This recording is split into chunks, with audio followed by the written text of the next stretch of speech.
So thank you all for being here today for the second EETN Policy Conference, Security in a Turbulent World, Canada, Eurasia, and the Arctic.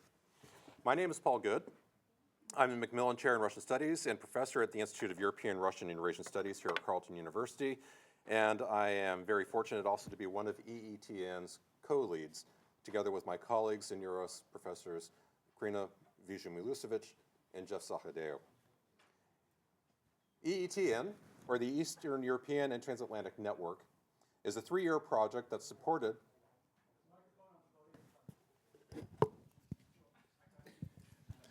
How's that? It's not on. How about now? Amazing. EETN, or the Eastern European and Transatlantic Network, is a 3-year project that's supported by the Mobilizing Insights in Defense and Security Program, also known simply as MINDS.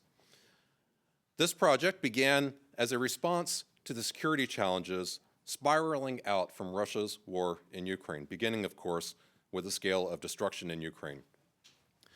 The human cost of Russia's war is impossible to measure. The UNHCR estimates that 3.7 million people are internally displaced in Ukraine. A further 5.9 million Ukrainians are refugees globally, and more than 10 million people are in need of humanitarian assistance as a direct consequence of the war. More than 3 million Ukrainians live under Russian occupation today, where they are subjected to arbitrary detention, disappearances, torture, indoctrination, sexual violence, Russification, and suppression of Ukrainian language and culture. Russia wages war not only against Ukraine and Ukrainians today, but also on Ukraine's future.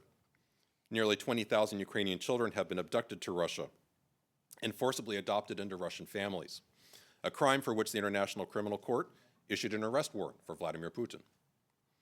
The extent of the damage wrought by the war in Ukraine is such that the recovery is estimated by the UN to cost upwards of $600 billion US over the next decade.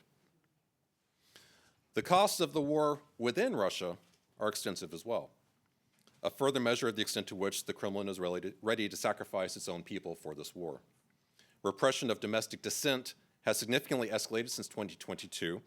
While many are aware, of course, of the death of opposition leader Alexei Navalny in prison in 2024, the organization OVD Info estimates that nearly 2,000 political prisoners remain imprisoned in Russia today. On the battlefield, the investigative outlet Mediazona places Russia's verified casualties at over 200,000, with 100,000 in the last year alone, while estimates range as high as 325,000 since 2022. The cost of fighting Russia's war has fallen disproportionately on ethnic minorities and Russia's poorest citizens, while Russia has advanced into less than 1% of Ukraine's territory over the last year. Nearly 1 million Russian citizens have fled the country since 2022, many of whom actively support Ukraine and fight Russian disinformation abroad. And yet, Vladimir Putin is remaking his regime in the war's image. And he has even started to enact plans to transform veterans of the war into a new political elite. If and when the war ends, it is certain to have long-lasting impacts in Ukraine, Russia, and beyond for years to come. And to be sure, the influence of Russia's war is indeed global in scope. The war both galvanized and paralyzed the Transatlantic Alliance, as Europe and North America raced to formulate an effective response to Russia's aggression. This effect was further compounded by the Trump administration's cajoling of NATO allies to bolster their defense spending and then pulling the rug out from under Ukraine. The war accompanied the reemergence of regional security threats and the intensification of great power competition in the Caucasus, in Central Asia, and the Arctic. Its economic impact on global supply chains continues to be felt, especially in the areas of food and energy, while its political impact might be measured, at least partly, in the opportunistic use of the crises by populist leaders to garner support and undermine the international rules-based order. More broadly, it's contributed to an erosion of international norms that previously restrained the use of armed force in pursuit of territorial gain. If, a few years ago, one would not have bothered to add the qualifier even against one's own allies. Well, all that has changed rather dramatically in a short period of time. Perhaps more subtly, the war has challenged not just our existing understanding of Russia, Ukraine, and international security, but it's also challenged how we understand them. And this includes the awareness that knowledge is never neutral, and that the production of knowledge itself is a source of power.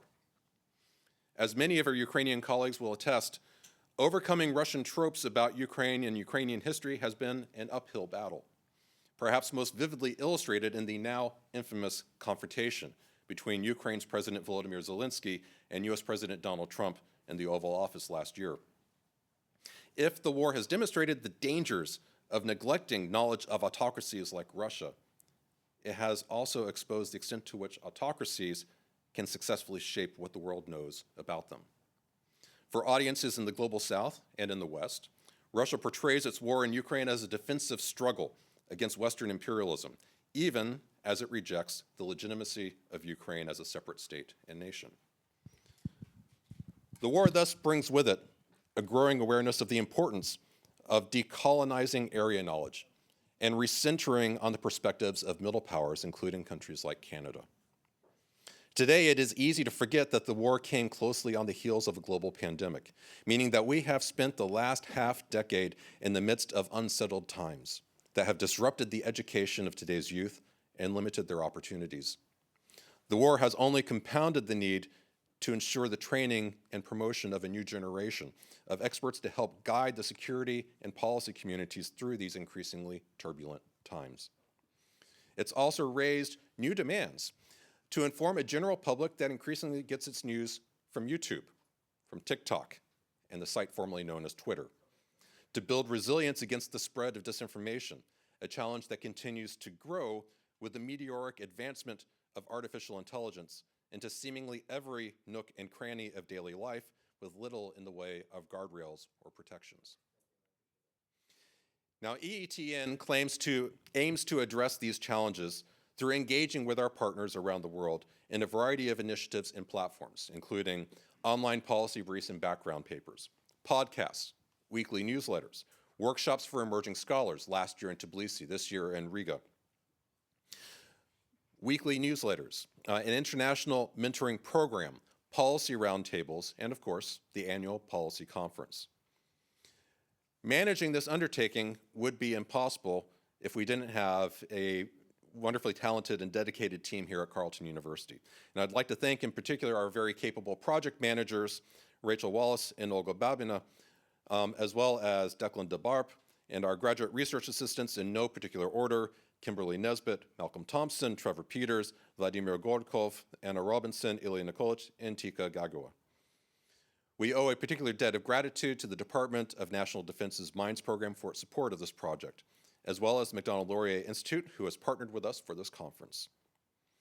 And finally, given the nature of the war that brings us to this event today, it feels appropriate to acknowledge and reflect on the fact that we are located on the traditional and unceded territory of the Algonquin Nation.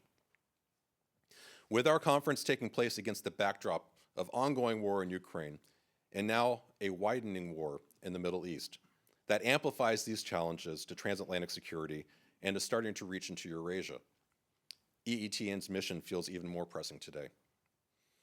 Now, today's panels are devoted to examining these dynamics, with panels assessing the current and future state of war in Ukraine, the architecture of transatlantic security, the dynamics of Arctic security, and the proliferation of disinformation and strategic narratives.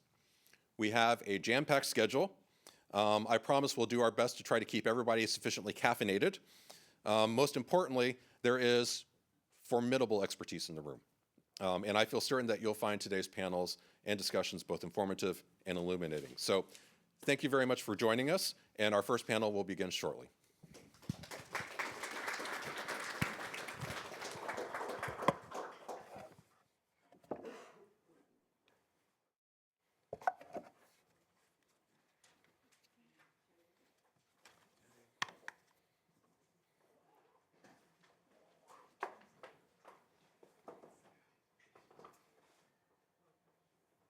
Thank you, everyone, for coming. It's great to see a packed room, which is appropriate for the level of expertise that we have on this panel, and I look forward. We need microphones.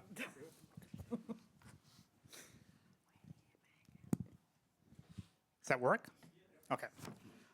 Okay, thank you everyone for coming to this policy conference. Just to repeat Professor Good's welcome. I think we'll kick off with a fascinating panel with wonderful experts who will really give us a broad scope of Russia's war on Ukraine and the state that it's in after more than 4 years, longer than the Nazi-Soviet war, 1941 to 1945. So I won't waste time with introductions because we want to hear from our experts, but I will just very quickly mention our speakers. Again, the title of the panel is Russia's Invasion of Ukraine, Year 5, Conciliation or Continued Conflict.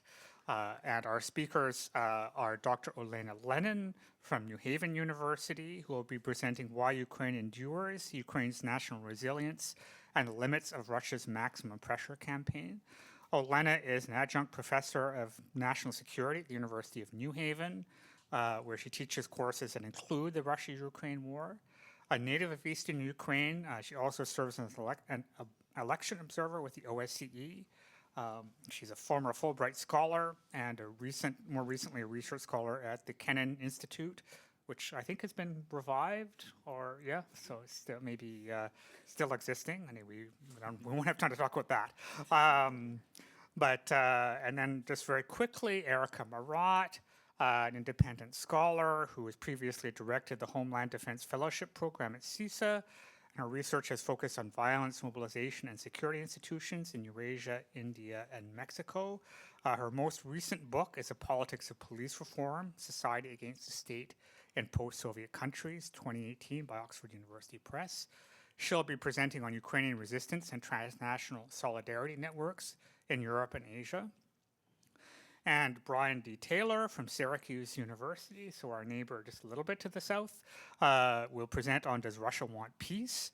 Professor of Political Science and Director of the Moynihan Institute of Global Affairs at the Maxwell School of Citizenship and Public Affairs at Syracuse University. He focuses on Russian elite politics and the development of the Russian state, with particular attention to state coercive organizations such as security and the police. So I will just go in order of the speakers as I mentioned them. So Olena, Erica, and then Brian. I'll give you a little nod at about 15 minutes and ask you to wrap up because we have a big audience. I'm sure we want to have lots of time for discussion, but I look forward to a wonderful panel. So Olena, please. Thank you. I have some slides that I was hoping to use, and I was told that I would be able to. I don't know if we're still able to. Yeah.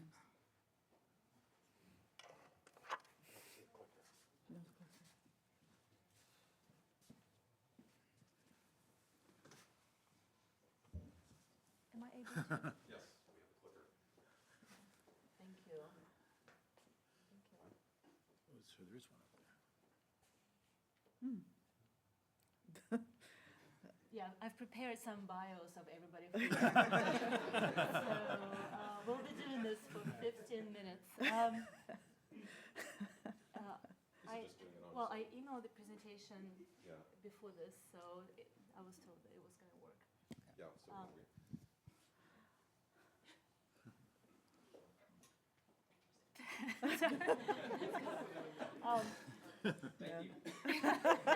We're done. Well, thank you so much for that lovely introduction, and thank you so much for coming. So far, Canada is absolutely living up to its stereotype of being super nice. I've lived in the US for the past 20 years on and off, so my standards for niceness are quite low. But you are crushing it so far. And thank you, Jeff and Paul, for the introduction, for kicking us off, and Krina for hosting the event. And I will go ahead and answer the first question on your minds. I am related to John Lennon, of course, although those of you who were expecting cover songs today when you saw my name, I rushed to disappoint you. not that talented. So as Jeff said, just a disclaimer, I am originally from the occupied territories of Ukraine. My hometown has been occupied since 2014, so they're in deep occupation. And, at this point, more or less de facto Russian territory. That doesn't necessarily influence my analysis, but, I just want to, be transparent about my personal and professional connections to Ukraine. But I'm here to talk about why Ukraine has endured and why Russia's maximalist objectives at this point are not feasible, and that military means and that the Russian over-reliance on military instrument is likely to fail without political concessions. So first, I wanted to give you an update on, just to make sure that we're on the same page literally. I'm sure that if you're like me, that you probably have a tendency to keep track of the most recent battlefield dynamics. But if you don't, then actually, not a lot has changed on the battlefield, and that's part of the story. That this has become a grinding war of attrition, in which it's a quantitative and qualitative competition. But the Ukrainians have been able to close the capabilities gap in the past 2 years at least. Most of the territories that the Russians are currently controlling, and that's about 20% of the Ukrainian territory, most of those territories they were able to occupy in the initial phases of the war. But in the last 2 years, Ukrainian defenses have been pretty robust. They're actually now, just the last month, they've been retaking some territories in Zaporizhia, partially because Elon Musk finally, did something good with his celebrity level and shut down access to Starlinks to the Russians. So that has been not a game changer per se. Nothing is a game changer. But that has allowed Ukrainians to regain advantage on the battlefield because Starlink satellite internet is currently not available to the Russian military on the front lines to make targeting decisions and surveillance. As you know, it has been an extremely destructive war, the largest of this kind since World War II, the largest land warfare on the continent. As Paul rightfully said, this has been the war in Ukraine's future. Not only in terms of the destruction of Ukraine's nationhood, infrastructure, people, but particularly in the forceful illegal transfer of Ukrainian children to Russia, and giving them up for adoption. The Russian government has recently changed its adoption policy to expedite adoption of Ukrainian children into Russian families. And to make them Russian as quickly as possible. The ICC has already indicted Putin and Maria Lvova-Belova, his commissioner for children's rights, on war crimes and this basically has added up to genocide at this point. But Ukraine is also the most landmine contaminated country in the world right now. And even if there was 100% funding for mine clearance, including unmanned systems that are currently deployed to clear mines, even with all the funding available and all the capabilities available, it would still take decades to clear all the mines in Ukraine. So we're looking at at widespread effects of the war going forward as well. But in terms of casualties, as one of the ways to measure endurance and to measure effect, to measure destruction, then the most recent reports are putting estimates. The Russian casualties are now approaching 1 million.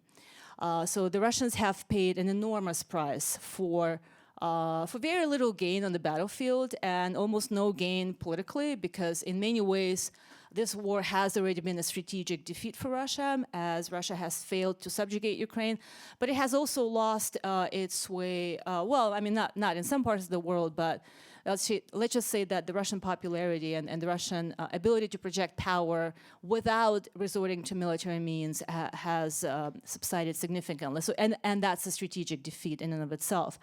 The Ukrainian casualties are also massive, but Ukraine being defending its territory, obviously the offensive side, naturally suffers more casualties. But it's also indicative of Russia's warfare, of Russia's way of war, and complete disregard for how many people die. And I think it's important for us here in the West to understand the Russian decision-making calculus, because we expect that casualties will mount to some, fantastical number that will translate into political pressure on Putin, and he will start, making different decisions or scaling this down under the pressure of casualties. Well, that's how Western leaders work, and that's how we are trained to think of warfare and the cost of war by looking at casualties, not in Russia. And I think it's an important point, because there is an expectation in the West that if the war becomes more costly on Putin, then he will change his mind. And then we see time and again that he is still committed to his maximalist objectives, and he is keen to press on regardless of how this pans out. Civilian casualties in Ukraine, now those are military casualties. Civilian casualties have been rising in Ukraine since 2022, as you will see in this graph, including the number of injured. So you'll see that 2025 was actually the most lethal year since the invasion in 2022. And a lot of it has to do with Iranian Shaheds. And that will also become a big story of today's conference, how escalation in the Middle East, how that's going to affect Russia's ability to prosecute this campaign going forward. The war has changed since 2022, also because in the first 2 years of the war, we saw artillery was decisive. It was a lot of tank battles, and the Ukrainians needed there was something close to like 1 million artillery shells fired every day. But it has increasingly become this is a New York Times reporting. Drone warfare, or as the Ukrainians now call it, the kill zone. So the kill zone has fundamentally changed the nature of, or the character of war. The nature of war hasn't changed, never changes. It's still about killing people and breaking things. But this has changed everything in the past 2 years. The kill zone. First of all, the whole idea of a front line is obsolete. There's no front line. There is this kill zone of about 20 kilometers from the front line, from the line of separation, where it's basically a proliferation of drones, both sides, Russian and Ukrainian. It's a drone-dominated battlefield. It's impossible. Nothing moves. Nothing survives there. It's impossible to move supplies, to extract the wounded. So that has also changed. Tactically, the Russians are utilizing, instead of these meat wave attacks that we've all heard about, they're now utilizing the small infiltration teams. There's a lot more special forces involved on both sides. So in that way, the war has not become less lethal. I guess the bottom line here is that there's all this talk about how drones are removing, getting humans out of harm's way. Not necessarily, because actually more people have died since the proliferation of drones in the past 2 years. And some of it has to do with the fact that because the Russians are suffering on the battlefield, they're trying to compensate for those losses by pounding civilians. So Russia's failures, military failures, have resulted in the Russians, again, trying to close that gap by striking civilian areas and civilian infrastructure. And that brings me to the most recent developments that some experts have labeled Russia's new Cold War. Literally, the Russians trying to leverage freezing temperatures against Ukraine. And that has been, and it's not, it's both tactically and operationally savvy, of course. But the reason this has been a brutal winter in Ukraine, and the Russians were desperate to compensate for their failures on the front lines or in the kill zone. And that's to put additional pressure on Ukrainians. So the objectives here are to exhaust Ukrainians, to put political pressure on Ukraine, to destroy energy infrastructure, and basically chip away from Ukraine's ability to be a viable nation. So the Ukraine is forced to surrender this way. Now, the reason this has been a particularly brutal campaign is because these types of operations are contingent on nature, right, on temperature. The Russians only had until mid-February to execute this maximal pressure campaign. And now we're in March, and Ukraine has not surrendered. So we should be expecting that the Russians will get even more desperate because the maximum pressure campaign of freezing temperatures has not generated the political outcomes that they had they had wanted. All right. So how has Ukraine endured these attacks on infrastructure and surviving in freezing temperatures with maximum of 4 hours of electricity available a day, blackouts, and in an immensely cold winter? So one of the ways Ukrainians have endured. And I think this is going to be, it's really important to reinforce this idea that this is a war of attrition, and a war of attrition is a war of endurance. He who endures longer wins, or they who endure longer win. And Ukraine's endurance is a function of a lot of different things. It's a function of political endurance, military endurance, social endurance, psychological endurance. But at the end of the day, for as long as Ukraine endures, then they win in a way, or at least they're able to adapt and to resist the Russian aggression going forward. So how has Ukraine done in terms of surviving energy strikes? Distributed power generation. I'm just going to quickly go through this because I do want to offer you 4 scenarios that I see in the immediate future.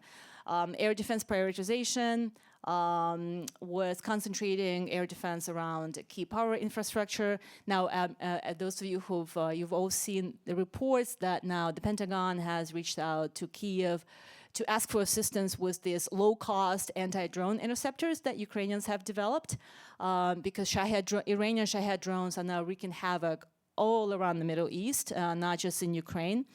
Now, one may assume that that will be of help to Ukraine, but I actually think that the escalation in the Middle East, unfortunately, is going to create a lot of problems for Ukraine in the immediate future. Rapid repair teams in Ukraine have really risen to the occasion. Electricity imports, particularly Poland, really, again, rose to the occasion to help Ukraine with importing additional electricity. Also, civil defense adaptations, civilians continue to impress. Civil resistance, civil defense units, mobile defense units that shoot down drones, take turns. A lot of my friends who've, due to severe injuries, were demobilized, but they're now volunteering in their towns, shooting down drones at night.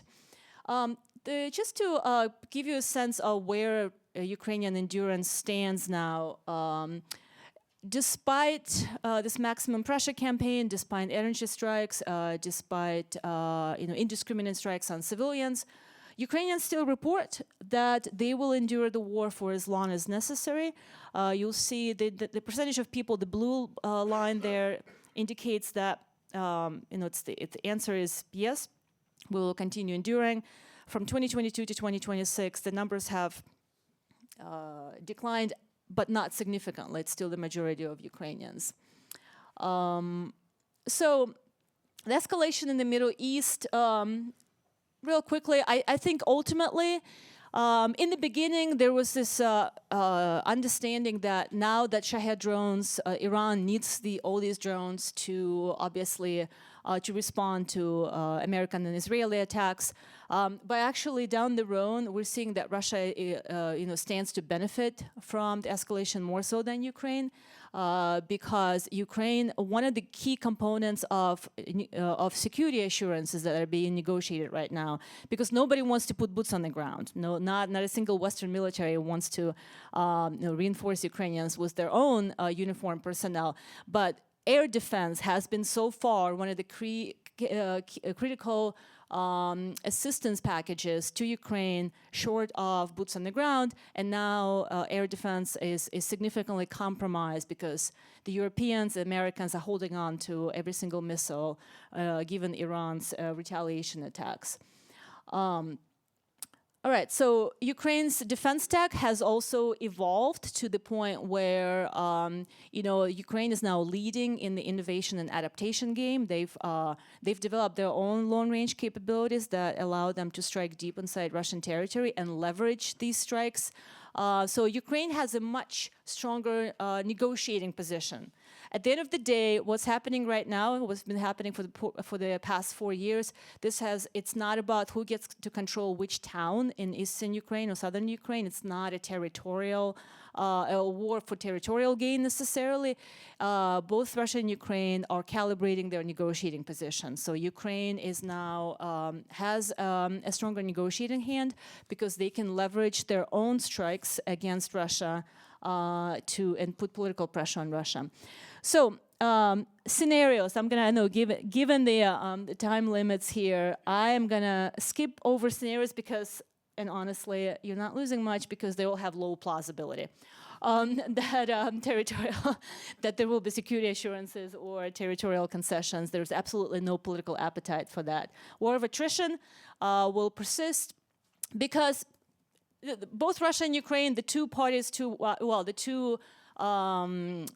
militaries and civilians at war, even though I think it's a global war, and I think that's a pretty obvious fact now. But both Russia and Ukraine believe in two things. Victory is possible and defeat is unacceptable. So good luck to all of us and to try to negotiate a deal between two parties that fundamentally believe that they're still able, they're not done yet. They're not at a breaking point yet. And Kaufman, I recommend Michael Kaufman for any military analysis. His last report from the battlefield was that Ukraine is exhausted, but it's still standing. They're not desperate. They're able to kind of close that capabilities gap and with innovation and adaptation with drone warfare. Russia is at a point where it cannot achieve its political objectives with military means alone. Its military cannot deliver the political outcome that Putin seeks, so they have to make political concessions. And we will see the continuation of warfare, war of attrition in the immediate future. And with that, I'm going to close my remarks. Thank you very much, and I look forward to my colleagues' comments as well.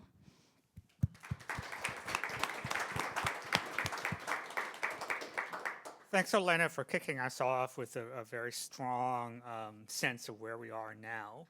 I'll turn now to Erica Murat. I forgot to mention, Erica, the title of your paper, which is Ukrainian Resistance and Transnational Solidarity Networks in Europe and Asia.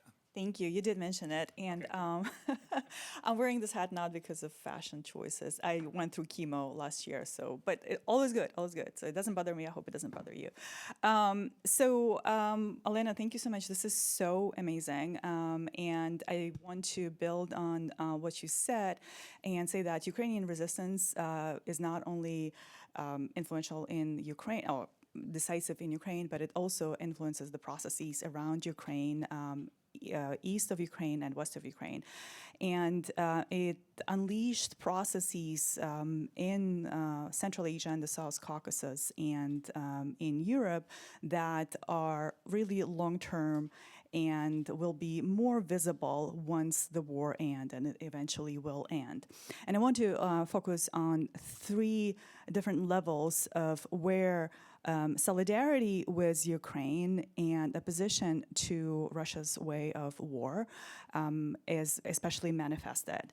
The first is among states themselves, so Central Asian countries or the South Caucasus countries, how they are learning how not to openly support Russia, at the same time build infrastructure that will bypass Russia. And 2 specific initiatives come to mind that were accelerated, spearheaded and accelerated after 2022. One is Organization of Turkic States that aligns most of Central Asia except for Turkmenistan, Tajikistan, Azerbaijan, and Turkey and Hungary for some reason. But that is, again, implicit opposition to all things Russia and showing Russia that we are not in your quote-unquote Russian world zone. We have our own civilizational path, and we are here to align. So the organization is mostly on paper, but the promises are huge. They want to create their own alphabet, own language that will be standardized for all Turkic nations. They want to ease trade, so it's both identity generating organization and material generating, so wealth generating organization. It remains to be seen where it goes, but the enthusiasm among leaders, especially large nations like Kazakhstan, Azerbaijan, and Turkey, is really there. Another initiative that is clearly against Russian dominance is the Middle Corridor trade, also known as Trans-Caspian International Transport Route. I was initially also very skeptical about that route. It's really China-dominated, but again, it really is picking up, and it is connected via railroad and ports in Kazakhstan, Azerbaijan, Georgia, and Turkey. Provides a much faster pathway for Chinese goods to Europe, but also connects the countries to Europe more efficiently. And trade has been increasing, and it has been doubling in the last few years between those countries. Now, also, individually, countries are moving away from Russian dominance. We know that Armenia is more skeptical now about security alliances with Russia. Moldova just prevailed in choosing a more European path. And conversations exist on elite level all across the region, even in close countries like Turkmenistan, where if you speak to officials there, they will clearly say that Russia is a colonial power. They are trying to revive their new colonial sentiments in our country and the region. So the turnaround in how elites frame Russia is there. Now, in public, they may not be openly oppositional, but they're learning how to navigate not openly supporting Russia, at the same time not openly confronting Russia. And they've been learning how to hedge China, how to leverage relations with Turkey, again, all in opposition of Russian dominance. At the same time, of course, it's also important to note that countries like Kazakhstan and Georgia, they still help Russia to evade sanctions. So that piece is there, absolutely, and they willingly turn a blind eye on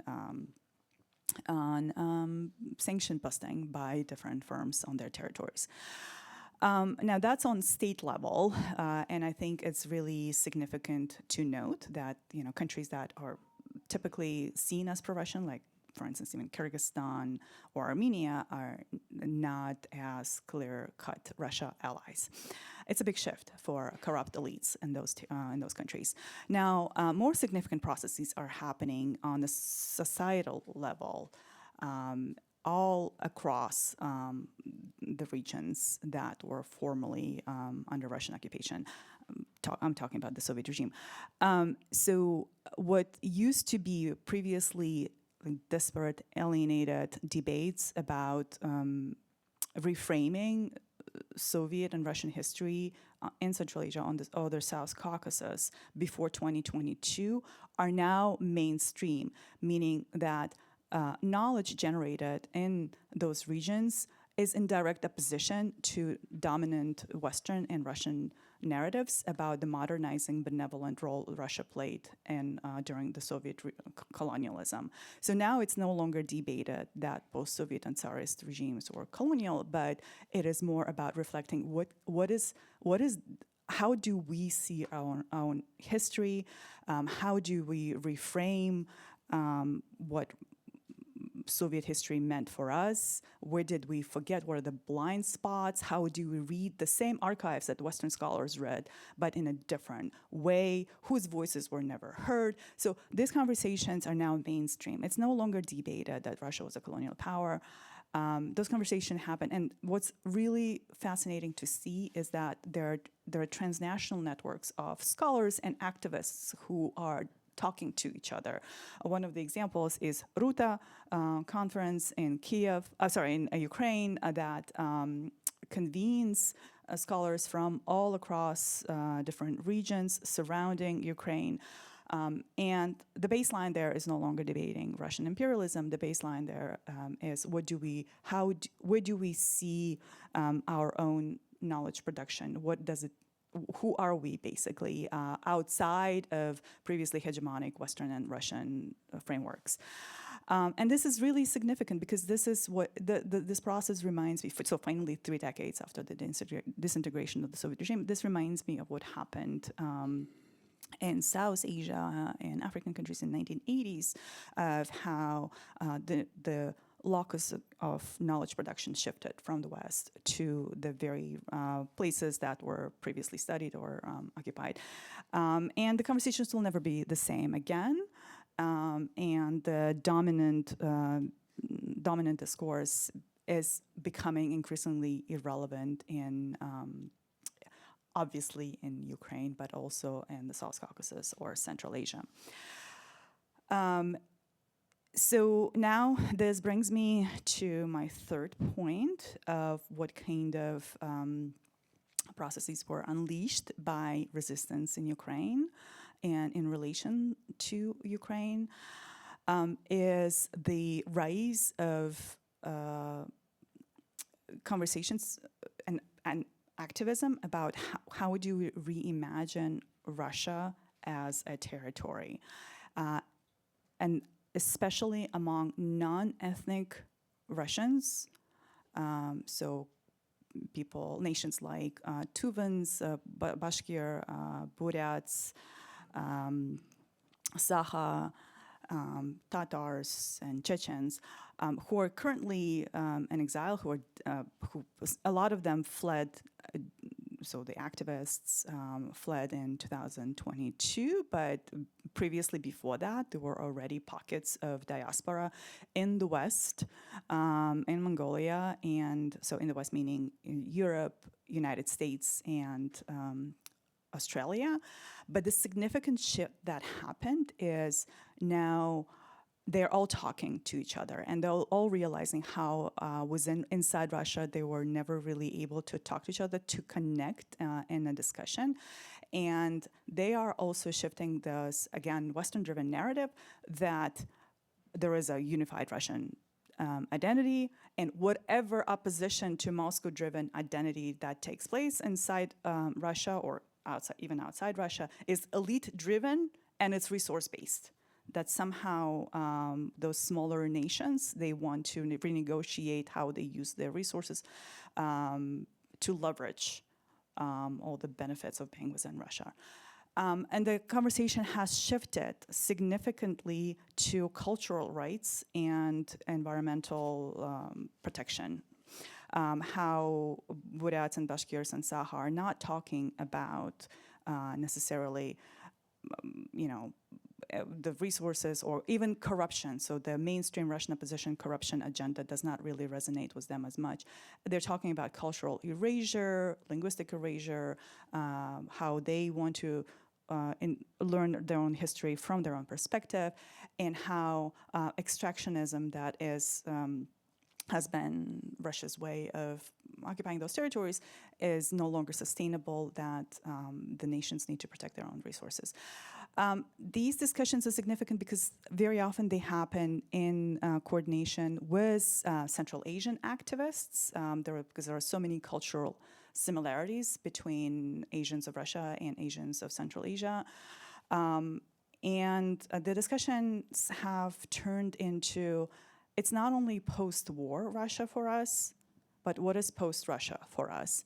Meaning that many activists are talking about either greater federative rights within Russia, that this is the only way of surviving in Russia, or complete separation from Russia, and some of them even talking about irredentist claims to territories that were taken away from them. For instance, Kalmyks and Bashkirs are talking about it. And obviously, we're not going to debate whether Russia will disintegrate or not. This is a whole separate conversation. But it is important to acknowledge that along with the typical faces that we think of as Russian opposition, and their imaginary of the beautiful Russia of the future. There are other imaginaries, I'm sure you've heard of there are other imaginaries of what is future like that very often we oversee, we don't really pay attention to, but those conversations are robust and they are really consolidated. There are umbrella groups that unite nations in Russia. There are umbrella groups that unite North Asians of Russia. And it's not going to go away once the war is over. There will be new developments. I don't want to go into what kind of scenarios will happen, but it's not going away. They're there. And if we look at literature on decolonial imaginaries or studies from other parts of the world, when nations begin, and I'm calling those nations now, I'm not calling them indigenous people, I'm calling them nations within Russia, when they start talking about their imagined statehood, that means that it's already been deliberated privately for a while. And we see that from cities of other parts of the world. It's been deliberated. And now when it's in the public, that's when activism begins. And it takes a whole other new level of raising awareness among others and so on. So to wrap it up, the war in Ukraine and so Russian brutality on the one hand and amazing Ukrainian resistance, again, unleashed new processes that will continue to be present with us and maybe accelerate once the war is over. There are different types of alignments that happen on state level, on society level, on a dissident among diaspora level, and it doesn't mean that the countries and the societies are becoming more pro-Western. That's not the case. It's not this kind of zero-sum game. It becomes more inward focused, more trying to understand what is the genuine self and what authentic self. So what we call a decolonial process of and decolonial knowledge production, and you might not be even seeing some of the processes clearly, but they are there, and there are all those new ways of opposing Russia culturally, politically, economically.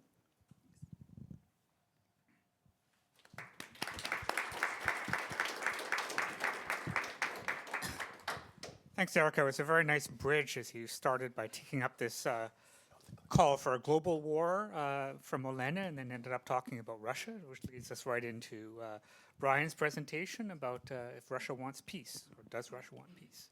Well, that's not the one I want.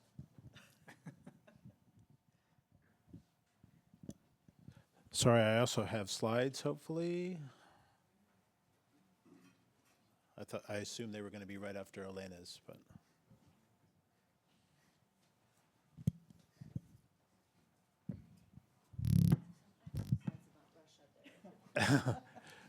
All right.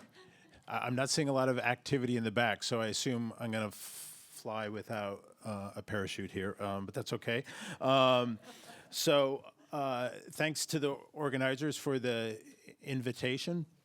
It's nice to be here. I've been to Ottawa several times since moving to Syracuse about 20 years ago, but this is the first time. There we go. Excellent. Thank you very much back there. The first time I've been to Carleton University, and I was texting last night with a good friend from graduate school who lives in D.C. and works in the security community down there.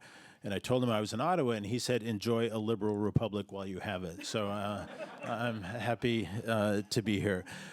So I'm talking about, does Russia want peace?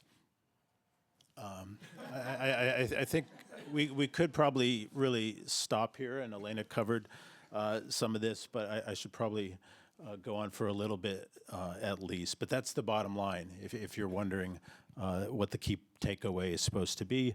I started with a joke, but as Paul and Elena have already noted, that this is really a massive human tragedy, and we should never forget that when we talk about it sort of analytically.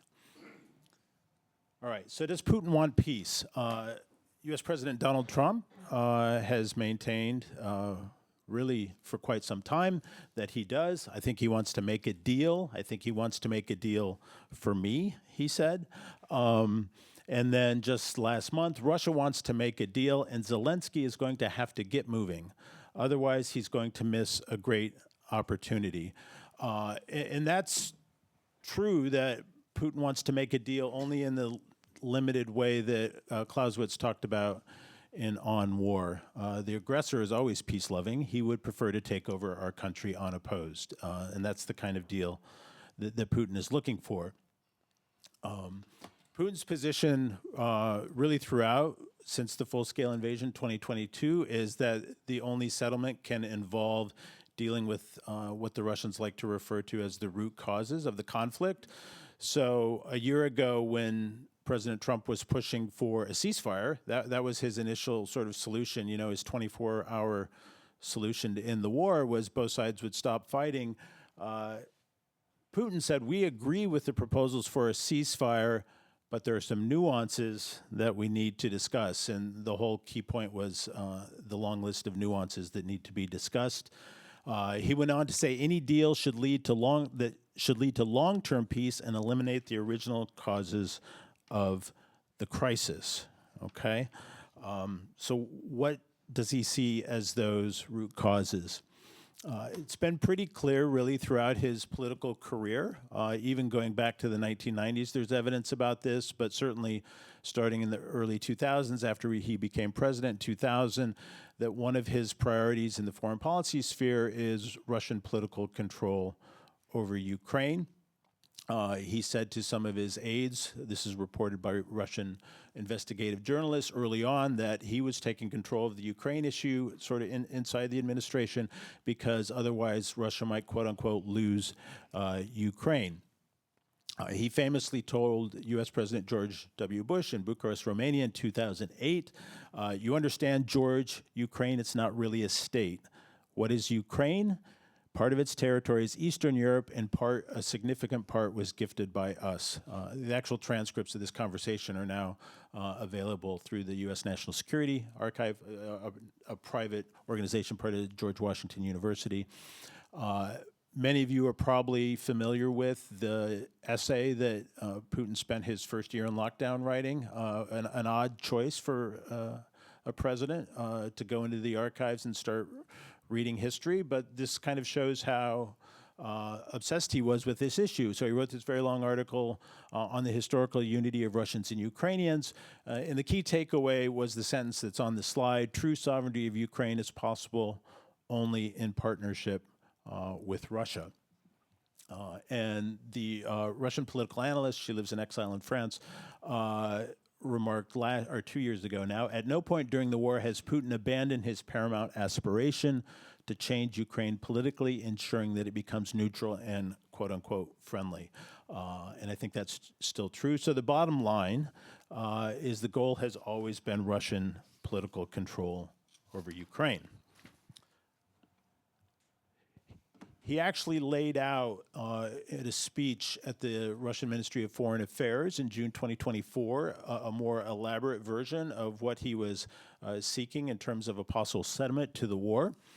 At that time, he said, Ukrainian troops must be completely withdrawn from the Donetsk and Luhansk People's Republics and Kherson and Zaporizhia regions.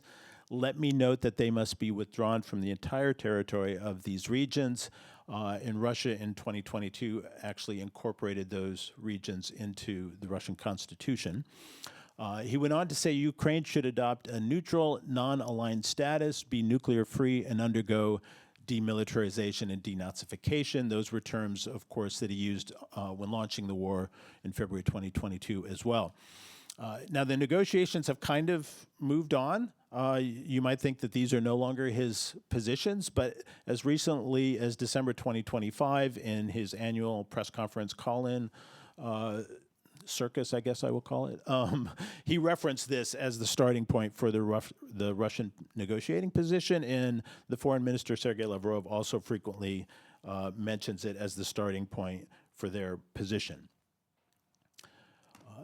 So the Trump administration has started a series of negotiations that have gone on now for more than a year, involving mostly, actually, most of the talking is between the United States and Ukraine, and sometimes the Europeans, and then occasionally also the Russians. But if you look at the list of things that Putin said in the summer of 2024, we've got three key issues: territory, security, and Ukrainian domestic politics from the Russian point of view in terms of what should be subject to negotiation. And I'll go through these fairly quickly, but the bottom line, I think, to take away from this is that Donald Trump and his chief negotiator, Stephen Witkoff, perhaps because they made their careers in real estate, think this is mainly a discussion about territory. But it is not mainly a discussion about territory, and I think that'll become clear. So, as I noted, in 2024, he said formal Ukrainian recognition of Russian sovereignty over Crimea, Donetsk, Luhansk, Zaporizhia, and Kherson was part of their demand on the territorial side. Now, after the summit in Anchorage last August, they said there was some movement on this, and if you listen to Russian officials now, they keep referring to something they call the spirit of Anchorage, and no one knows specifically what that means. They won't say specifically what that means, but I think the most plausible interpretation of that is they thought Trump had committed to formal recognition of Crimea, to hand over full control of Donetsk and Luhansk to Russia, and then de facto freeze the fighting in Zaporizhia and Kherson. One Russian official, Yuri Yushakov, who's a foreign policy advisor to President Putin, has also said they would accept a resolution in Donetsk where they would not deploy the military, but he quickly added that they would have legal authority there and they would put in police and National Guard units. And if you know what the Russian National Guard looks like, these are armed units, right?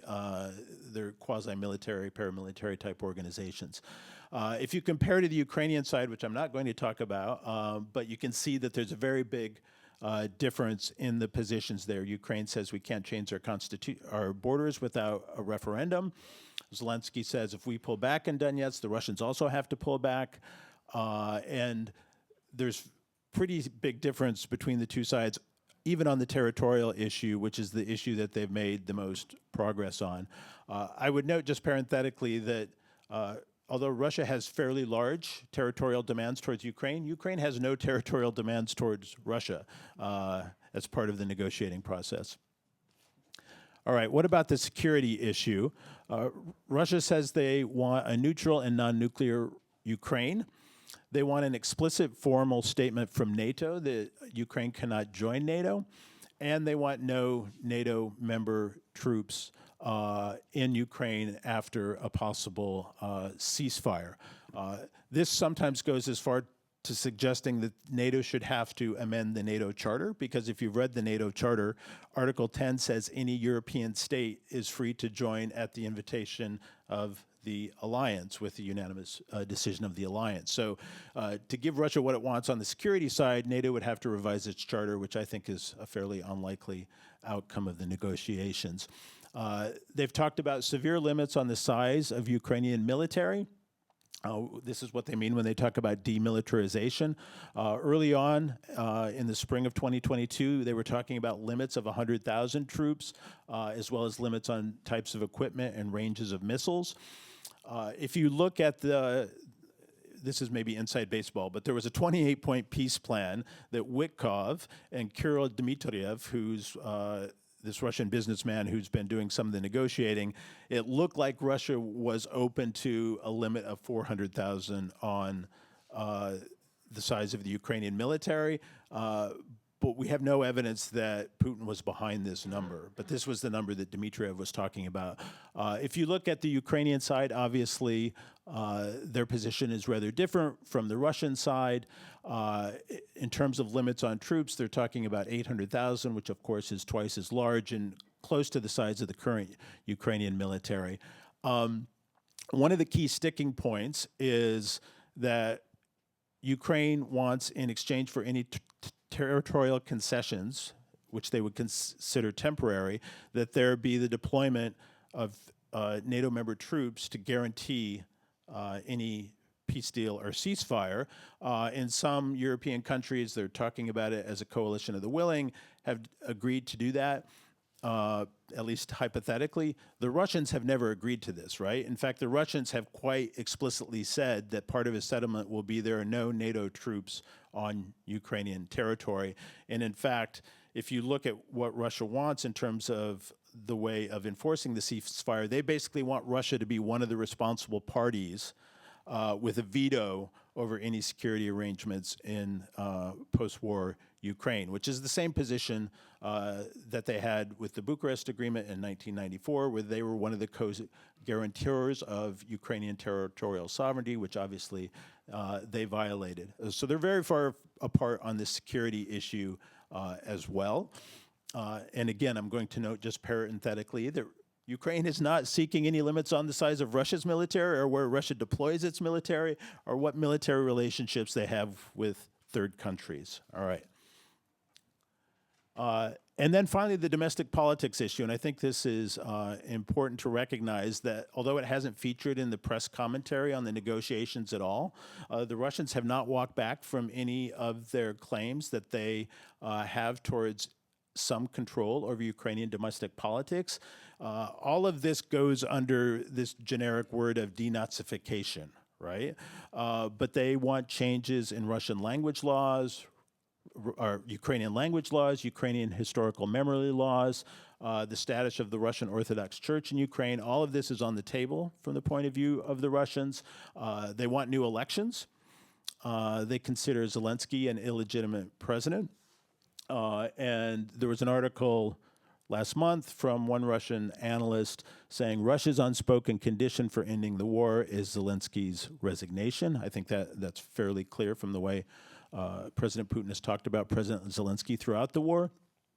I would note that if we're thinking about the protection of people's political rights, which is one of the things that Lavrov likes to talk about, how they want to make sure that Russian speakers in Ukraine have their rights protected. The right of any Ukrainian or Russian speaker in Ukraine is much more protected than the rights of any Russian or Ukrainian speakers in Russia, right? It's just people in Ukraine have a lot more political rights than people in Russia. So it's kind of a strange ask as part of the negotiations, but that is part of it. And Russia seems to have this illusion that if Zelensky was removed from power, they could somehow engineer a more pro-Russian Ukrainian government. There's no evidence whatsoever for that. In fact, the evidence is quite striking the opposite way, that they might end up with a Ukrainian president, if it's not Zelensky, who's even more resistant to Russian control there. And if you look at the most recent polls, in a two-way race, Zelensky would probably lose to the former Ukrainian military commander, current Ukrainian ambassador to the UK, Zaluzhny. But he is not softer on Russia than Zelensky is. Finally, just for the sake of fairness, I'm also going to note that Ukraine is not seeking changes in Russian law or calling for Russian elections, although sometimes I think Zelensky has sarcastically mentioned that maybe that would help. All right. So given everything I've said, why do we keep hearing statements that the peace talks are constructive and productive? You see that all the time in the reporting, even though we're nowhere close to a possible settlement. And I think the basic answer is part of the play for both Putin and Zelensky is to try and not alienate Trump, and therefore hope that Trump will pressure the other side to offer some concessions. So it's more about trying to manage that relationship with Trump than it is any expectation that they're close to an actual settlement. And with respect to the territorial issue, which has gotten most of the press, I think it's quite clear that Putin wants Trump to force Ukraine to hand over all of the Donetsk territory. But Trump and Witkoff seem to think that would be the end of the war, right? For Putin, that's the beginning of the negotiation. We get control over Donetsk, and then we start to activate our other demands in the security realm and in the realm of Ukrainian domestic politics. So have Putin's hopes been realized that a second Trump presidency would make it possible for him to achieve his objectives? how am I doing on time, by the way, Jeff? Couple minutes, we're okay? Okay. Have these hopes been realized? And it's kind of a mixed bag, really. First of all, Putin has not gone along with what Trump's initial position was, which is there should be a ceasefire in place. He resisted that, even though Zelensky agreed to it, but faced no real major consequences. And in fact, he got Trump to move to his position, which is the fighting can continue while the negotiations go on. There's a partial end of isolation from the West, or at least from the United States. They literally rolled out the red carpet to welcome Putin to the United States for a summit. And it's clear that one of the motivations for the U.S. negotiating team is this fantastical prospect of big economic deals after a possible settlement of the war. Key change, probably the most important change in Trump administration policy, is the U.S. is no longer providing direct economic or military assistance to Ukraine at all, right? The U.S. is paying for nothing anymore. And you can see that in the aid allocation chart on the right. The two things that they are doing is they're continuing to provide intelligence to Ukraine, which is important for aspects of the war, because the U.S. has certain intelligence that even some of our NATO allies don't have, and what's called the Pearl program, by which the United States sells military equipment to European countries who then transfer that equipment to Ukraine. Putin also has got the very important benefit of dissension within NATO, especially around issues like talk about taking over control of Greenland, could have created a real crisis for the alliance. Now Trump has decided he's more interested in another part of the world, so the Greenland thing has kind of disappeared from the news, but that has sort of shaken up the alliance as well. On the other hand, Europe has been stepping up to provide more economic and military assistance, and you can also see that in the chart at the right. So overall, I would say Putin's hope that a new Trump administration would basically hand deliver Ukraine to Russia has not been realized yet. Again, just to conclude, the main root cause is that Putin wants to subjugate Ukraine, and this includes control over the government in Kyiv. Regardless of whether Russian troops are there, they want a government that they consider friendly to them. Two IR scholars published something 2 years ago in Foreign Affairs I think is still true. Putin is ideologically committed to subjugating Ukraine, and his political invulnerability, which Elena mentioned, makes him almost entirely insensitive to the war's financial and human costs. And Tatiana Stanovaya, who I mentioned earlier, wrote last fall, Putin flatly refuses to understand that it is not the West that does not allow Ukraine to become friendly, but that Ukrainian society and elites will never accept the capitulatory conditions that Moscow is trying to impose on them. And I will stop there. Thank you.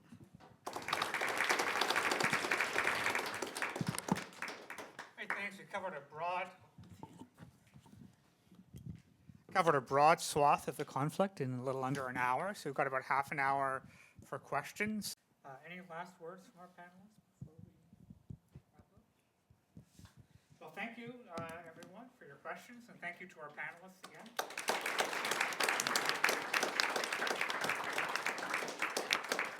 And please have some coffee and snacks, and we'll reconvene in about 10-ish, 10, 12 minutes.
Okay, thank you.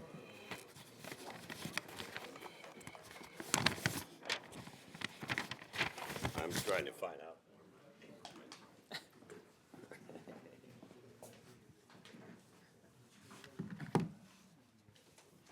Okay, you can take a seat for now. Alex, he wants to go first. Yeah, you go first.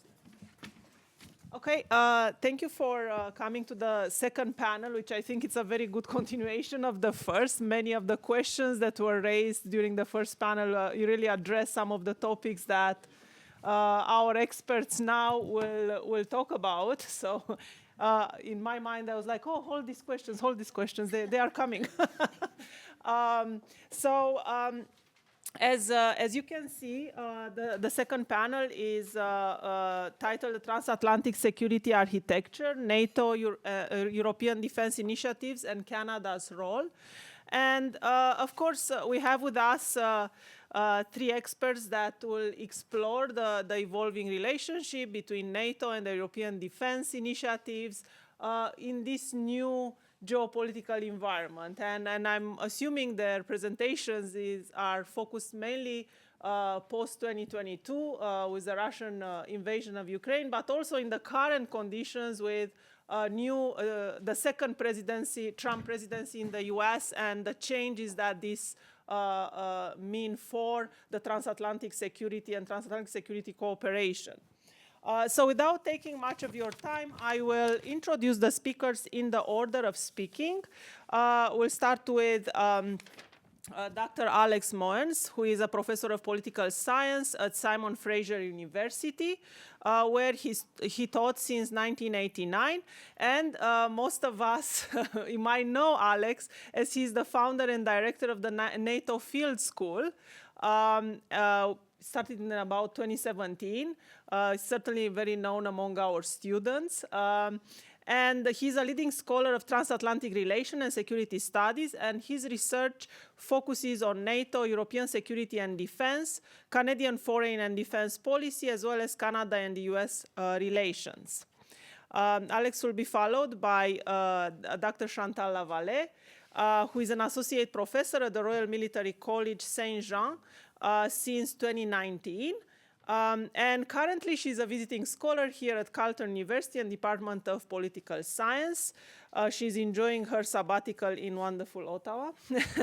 And her research focuses on the contribution of the European Commission in the fields of security and defense, as well as emerging technologies, drones in particular. And lastly, Dr. Luca Ratti. Okay, here. He's a professor at Rome Tre University. His research focuses mainly on post-World War II US-European relations, NATO, and European defense and security. And with that, Alex, I'll invite you, if possible, to talk from the podium, as it's really hard to see the speakers from the back, so that might help. Thank you. So please look at me from time to time. When you have a couple of minutes, I'll make signs. Otherwise, I'll jump here. So thank you. Thank you very much, Madam Chair. It's a great privilege to be here. I really enjoy the opportunity to speak a few moments, and very encouraged by how many people you bring to such an event. I hope to stay at a level where many different pieces can connect. And just looking at the Eastern European and Transatlantic network, the big umbrella under which we are gathered here today, if you think of it, inside this network, there sits one enormously important organization. And it won't be a surprise if I mention what it is, of course. But it's not only an important organization, but it's also under enormous strain, and I think going into enormous change. That's NATO. Now, when we talk about NATO, you can have 100 different presentations on what NATO is. But I want to explain to you NATO as its essence and core of a dual bond, a simultaneous dual bond. Now, what do I mean by that? There is, in this alliance, one superpower, a whole bunch of medium and small powers, one great power, a whole bunch of medium and small powers. There is a dual bond between these two. And the bond is in the first place on principles and values. They are beautifully worded in NATO's preamble. Principles of democracy, liberty, individual freedom. These values and principles across the transatlantic ocean echoed both ways as the first bond. The second bond is that when you share a certain amount of these values for a considerable period of time, it becomes doable, useful to create common policies based on common interests. So the second bond is shared foreign policy interests.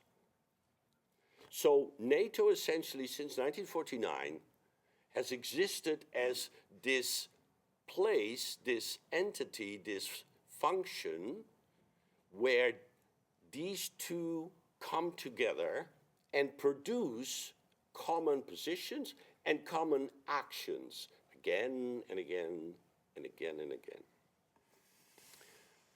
What is really critical for us is to understand before we try to talk about the changes and the strains on this alliance is what actually explains how this alliance did anything. Now you have 32 nations. The treaty is clear. The tradition, practice clear. Legal, de jure, it's a consensus-based dynamic. But you know, that tells you very little because there's actually two necessary and sufficient conditions that explain whenever NATO was able to do anything at all. There's two of them. And without these two, NATO wasn't able to do anything. With these two, it acted again and again and again. Doesn't mean that its actions were successful or praiseworthy, but it did something. Most of the time, they were quite successful. What are these two conditions? Well, in the first place, persuasive political power. The United States used and effectively employed persuasive political power to bring like-minded allies, but not identical in their interests, like-minded allies into a decision where most could see a win-win outcome, a positive-sum game.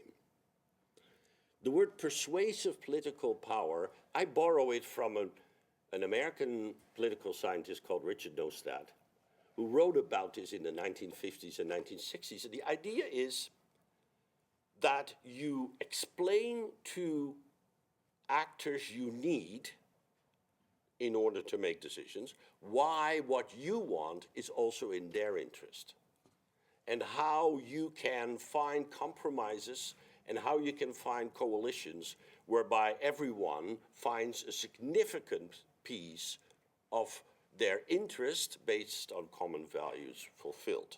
This is essentially most of the time what Americans did inside the political alliance, especially when you think about the political side, the NAC, etc.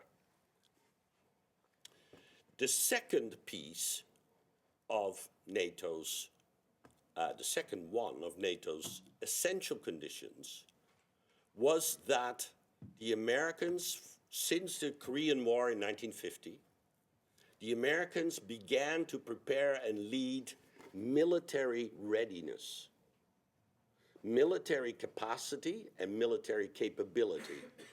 So capacity, enough bulk, capability, enough quality, and readiness.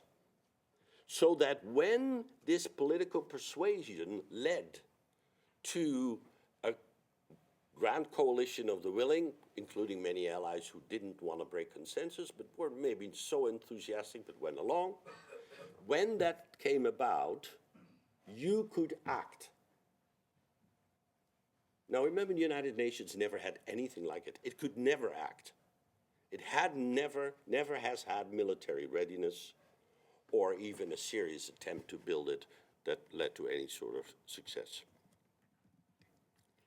So if you see the alliance, I think in this light, as a dual bond, decades and decades,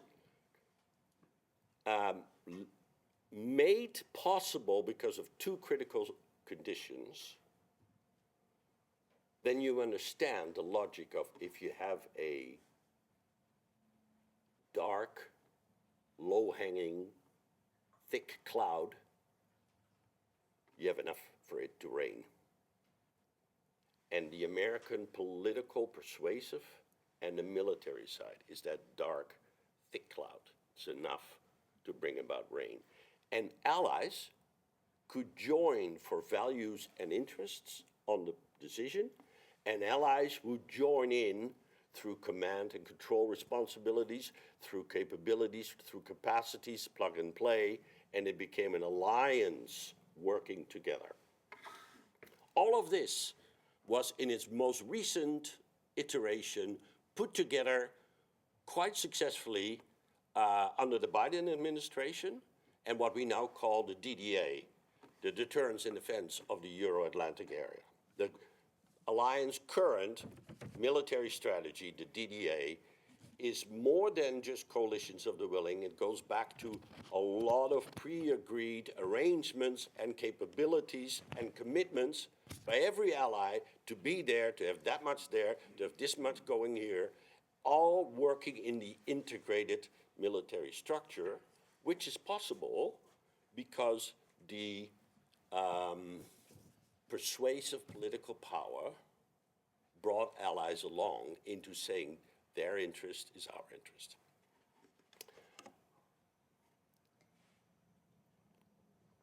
That dual bond is now broken. I think we have to be very clear. There's no use trying to say, well, you're here or there. No. It's broken. It's kaput. It's serious stuff. Because the Americans are no longer employing persuasive political power. Even the 5% defensive investment pledge in The Hague wasn't persuasive power. It was the Trump administration saying, you do that or we're not going to protect you. You do that, forget about Article 5.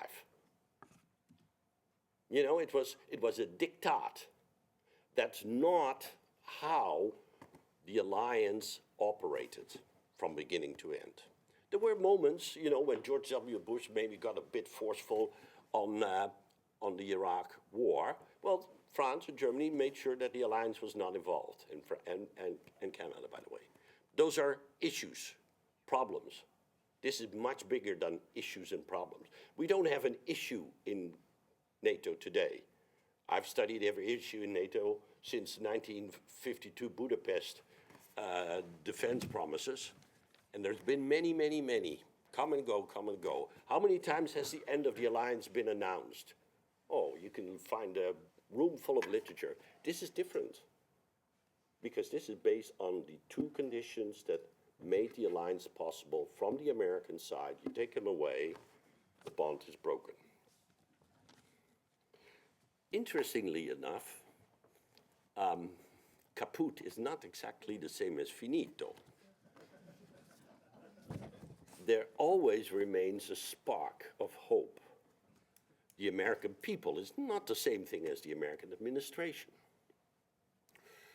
And for our purposes, the little bit of light at some end of some tunnel says, even the current administration doesn't want to simply abandon the alliance, and therefore the European and Canadian allies, who have an enormous interest in trying to preserve as much as possible, especially of this American component of capability and capacity and enablers and so on, but also of that American working together, so that we are now in a situation where we can go back and take a really serious look at what I call, it's an old term, just adapted it a bit, a European-Canadian pillar in NATO.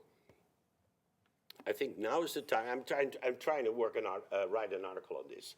So I'm trying to write something. I'm hoping that I can make some progress eventually. But a European-Canadian pillar. Now, if you've studied, and I know my colleague here, she's one of them, but there may be others in the room. I also have done this a lot. If you studied the relationship between Europe and European powers and NATO, European Union and NATO, it's a long, rich, fascinating history, all the way from the European defense community idea of the early 1950s, and then it went through common foreign and security policy and ESDI. Remember ESDI? There's been all these things, Berlin Plus agreements, 1996, if you really read footnotes. All of these attempts by Europeans to create more autonomy, more capability on their own. What I think now is that this may actually be a different start. Common roots, but a really new start. And I want to quickly say the 3 reasons why. Why is this a real new start for a European-Canadian pillar in NATO? The first one is Europeans, most of them, are actually investing in defense. And people like me who've studied the Europeans and Canadians investing in defense had periods of time where we thought it would never happen. You know, Alice in Wonderland. No, they are actually investing in defense. And the private markets are actually working on defense and defense industry. And defense modernization. There's a lot of stuff going on, and one of its hallmarks is Germany, how it's leading this recapitalization, reindustrialization, rearmament, remodernization of European defense. This is very different from the past. In the past, Europeans wanted to have their own autonomy because they wanted to have political freedom, but they didn't want to spend anything on the defense. Now they're spending on defense. Why are they spending on defense? For obvious reasons, because of the Ukraine war, because the Americans are abandoning them, and there must be others. Greenland. 2 minutes. I saw 4. No, it's 2, right? Okay. The second reason is now France, Britain, and Germany are on the same political, strategic objectives. Britain is outside of the EU, so I think the EU is not a good vehicle for European defense because you need Britain. So you need to have an improvisation. You need to have something else called, for example, the pillar.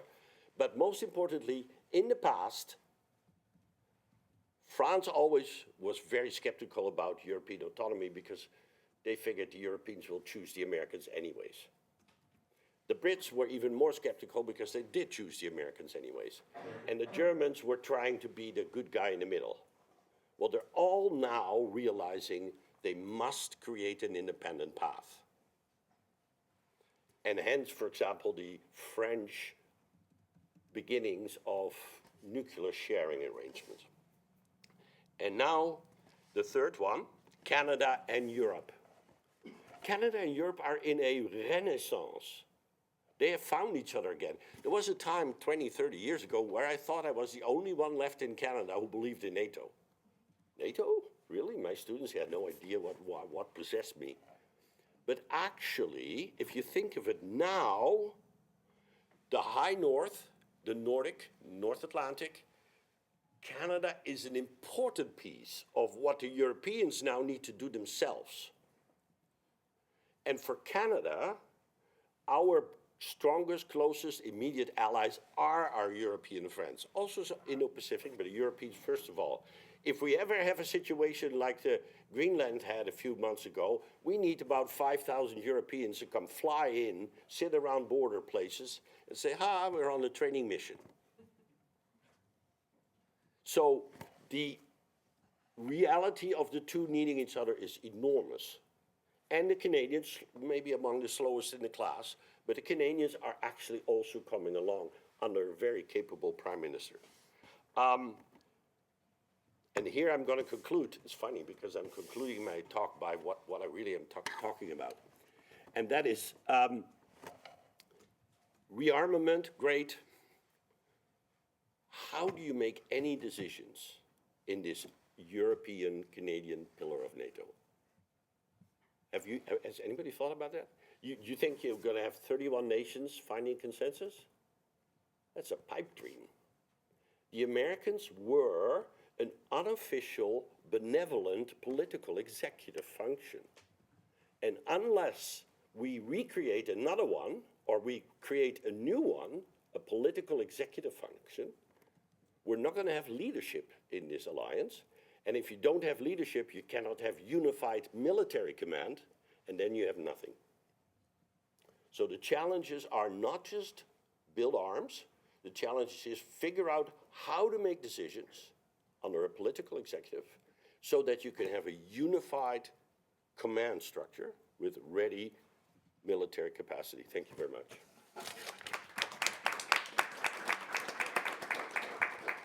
So we change a bit the order, and I invite Dr. Luca Ratti.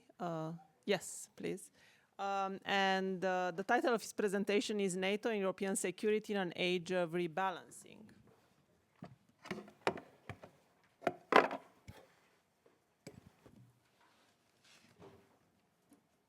You have slides? No. Thank you. Thank you, Karina. Thank you to Carleton University and friends and some former colleagues. It's great to be here and to see Professor Morans, Alex, and so many people here. Well, my presentation will somehow overlap with Professor Morans' presentation, and my conclusions will be slightly more optimistic, but there will also be similarities with what Professor Morans suggested. And I will do also a little bit of history. Apologies, but by formation, I'm also like an international historian, so you'll have to bear a little bit with the history that Professor Morans mentioned.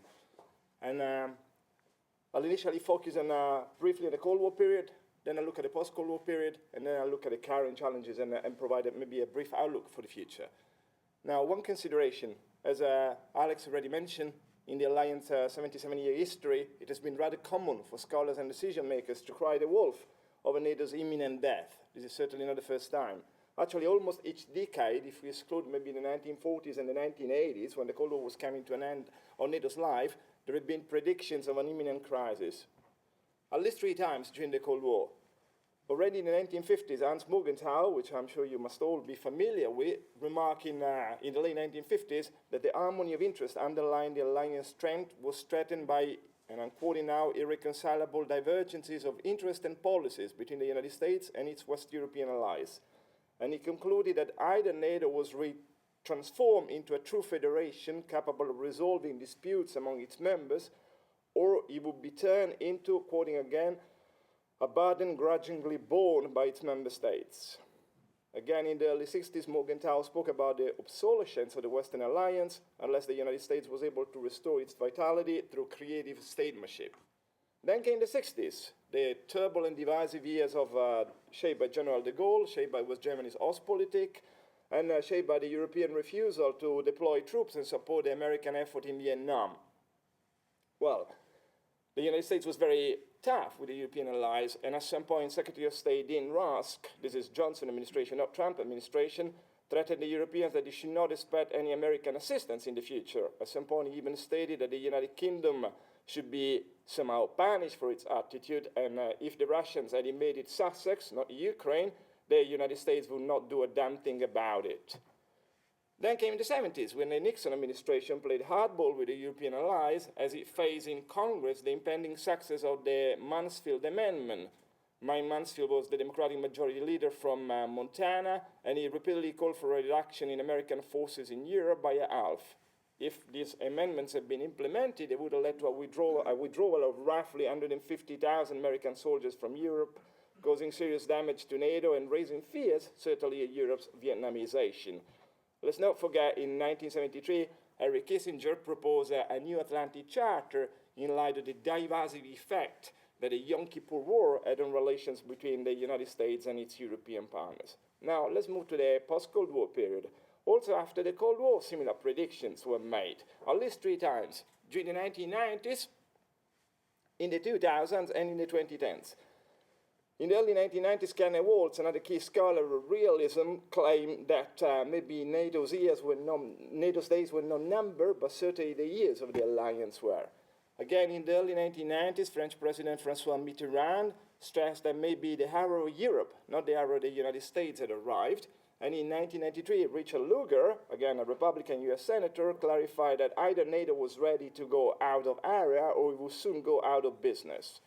Then came Iraq in the early 2000s, after 9/11, with the US ambassador to NATO, Nicholas Burns, noticing at some point that the dispute over NATO's potential support for Turkey during the run-up to the war in Iraq had been a near-death experience for the alliance. And then came the 2010s and the early 2020s, with Trump calling NATO obsolete, Macron referring to the alliance's brain dead, and Angela Merkel stressing several times, well, the times when NATO was the real venue where transatlantic partners met to discuss and agree on policies are gone, and we can no longer rely on the United States to preserve European security. Then came the blunder in Afghanistan with the withdrawal, and then, of course, Russia marching into Ukraine for 2022. Now, the alliance, despite all these predictions, continues to be there, continues to be here. And it has proved to be resilient. And some commentators stress maybe it has had more resurrections than Dracula, if all these predictions had proved true. Today, where are we today? Well, what is my key argument? NATO is undergoing massive adaptation, and here I agree with Professor Moens, to what is a systemic shift, maybe of unprecedented proportions in the recent dynamics in international relations. And here I emphasize 2 elements. Well, one is the West's relative decline, especially from an economic standpoint. It started in the 2010s after the 2008 economic crisis, and the other one is, of course, the rise of China. Now, it is true what Professor Moen said, that NATO is a community of values, but first and foremost, NATO was created as an alliance on a European request to the United States in the immediate post-World War II context. Now, alliances respond to systemic pressures, and I believe that in the last maybe 20 to 30 years, we have been, especially in Europe, maybe too much attracted by liberal and constructivist thinking and explanations of the transatlantic relationship. Instead, we live now, and I think we have observed, that realism has made a powerful comeback in international relations, and abstractions about the rule-based international order, the community of values that somehow has shaped NATO's evolution, began to be called more into question. Let's just look at nuclear proliferation. I think this is a very clear example of dynamics that began to re-emphasize the importance of power in international relations. But all these dynamics have been at play long before Russia invaded Ukraine. And at least the return on nuclear proliferation or the crisis of nuclear arms control regimes can be traced back to the early 2000s, not to the early 2020s. So NATO may also be a community, certainly, but first and foremost, it is a transactional alliance. It was transactional in its origins. At the end of the day, Article 5 was never meant to be automatic, and the United States never understood or perceived Article 5 as automatic. If you read Article 5, it's rather vague. And for the US, it was fundamental that the article remain vague. Article 2, usually known as the Canadian clause, that emphasizes instead the importance of cooperating also at the economic and the social level, was also meant to protect American economic interests and avoid that the European countries may be tempted to resort to protectionism at some stage in their economic reconstruction. And it is true, NATO has turned into a community of countries that share similar values. But again, if you look at the history of the alliance, there was membership for states that had very dubious democratic credentials in the early stages of the Cold War. Well, we could look at Portugal, but certainly the democratic credentials of other states could also be called into question. And also, if you look at NATO's partnerships that were built during the 1990s, I think also some doubts could be raised. Now, what we've seen is instead now a dynamic in which the United States has clearly begun rebalancing towards Asia. And again, this rebalancing didn't start with Obama, it didn't start with Trump, but it started in the early 1990s when, during the Clinton administration already, some of you may recollect the Tarnoff Doctrine. There were widespread American expectations that the time was ripe for the European countries to take a larger role in the preservation of security on the continent. This is a time when the United States expected, as Professor Moen said before, that the Western European Union should somehow fill a gap that a partial American reconsideration of its priorities could bring about. And let's not forget that it was not until the mid-1990s, especially until 1994, when Richard Holbrooke was appointed as the Secretary of State for European and Eurasian Affairs, that the US and the NATO commitment to the Balkans, for example, really took off compared to the early 1990s. So we're in a phase, I believe, in which the United States is reconsidering its priorities, it's rebalancing somehow its priorities, and this will lead inevitably to a rebalancing of responsibilities within NATO. But at the same time, despite this impartial reconsideration, not disengagement, the United States has repeatedly recommitted itself to NATO. It recommitted itself in the 60s, it recommitted in the 70s, it recommitted during German unification, late 80s, early 90s, again, Bosnia and Kosovo, mid-late 90s, it recommitted with the enlargement process and somehow recommitted also during the Ukraine conflict. But at the same time, the United States was never hampered when it wasn't possible to achieve consensus among the allies. And in the early 2000s, again, the Bush administration clearly relied on the formula of the coalition, so they're willing to bypass NATO when the alliance proved unfit or unable to reach consensus. So the last national security strategy that was announced a few months ago must be seen as the culmination of a long process of rebalancing in terms of American priorities, starting in the early 2000s with the Bush administration, continue with Obama's pivot to Asia in the 2010s, again, continue with the Biden administration. And for some, I don't think commentators that believe that the war against Iran is a further step towards pivoting to Asia are completely wrong. What is changed from the past is certainly the language, and the language of the current administration is certainly unprecedented, but not the content of the message, not even the search for a deal with Moscow. Let's not forget that Obama himself tried to reset relations with Russia pretty early in its presidency. At the same time, there is another element that I'd like to emphasize, is the connections between the three different theaters that will make it impossible for the United States to fully disengage or turn its back on NATO. I think suffice to look, for example, if we want to look at this through the lenses of today, look at the role that the two Koreas have had in the Ukraine war, with South Korea providing fundamental industrial assistance and North Korea providing ammunition and even troops to support Russian effort. But the interconnected nature of this relationship was also evident in the 1950s. Now, this is 1953, this is now 2026, with the Korean War coming to an end, where NATO, the UK and other key NATO members had expended vast human and material resources, but also the Mossadegh crisis in Iran, with our prime minister being overthrown by a UK-US effort, and John Foster Dulles, the Secretary of State, warning during the EDC ratification process and the difficult implementation of the Lisbon Force goals, warning the Europeans that if the defense community was not ratified, the United States may be tempted to go through an agonizing reconsideration or reappraisal of its commitment to Europe.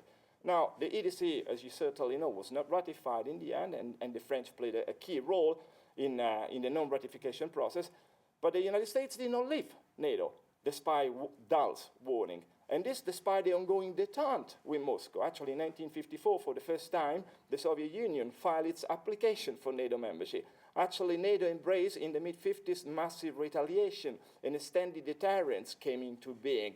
So even at a phase of significant transatlantic tension over defense spending, the United States was clearly recommitted itself to NATO, despite and in light of the interconnected nature of relations between dynamics in Asia and in Europe. Now, long-term, so the bottom line here is that there has been traditionally a long-term American quest for a bigger European role, a more active European role in NATO. Now, what has changed today. I think in the past it's us, it's the Europeans that didn't deliver. We didn't deliver in the 50s, we failed to deliver in the 80s or early 90s, and even in the early 2000s, the European proved to be highly fragmented, with Donna Rumsfeld remarking at some point, well, we've got an old and we've got a new Europe, where priorities seem to be different. Now, the future, something has changed, certainly. Russian invasion of Ukraine has been a big game changer, but also the US reprioritization of Asia as a priority. And the third element of change is the reconsideration of Germany's role in European security. I think this is the big element of change. In the past, the United States relied either in the United Kingdom or in France to take the lead in European security. But neither of these two actors was ever fully committed to deepen cooperation or develop a truly functional European pillar within NATO. For the UK, the special relationship always mattered more than the European dimension. For France, there was always like the quest of how the rest of Europe would somehow relate to Paris' expectation of French leadership. Now, for this to be successful, however, for Germany to be able to take a bigger role, I also believe that the American leadership will continue to be a key priority for European defense. In a sense, the presence of the United States remains a precondition to keep the different pieces of the puzzle together.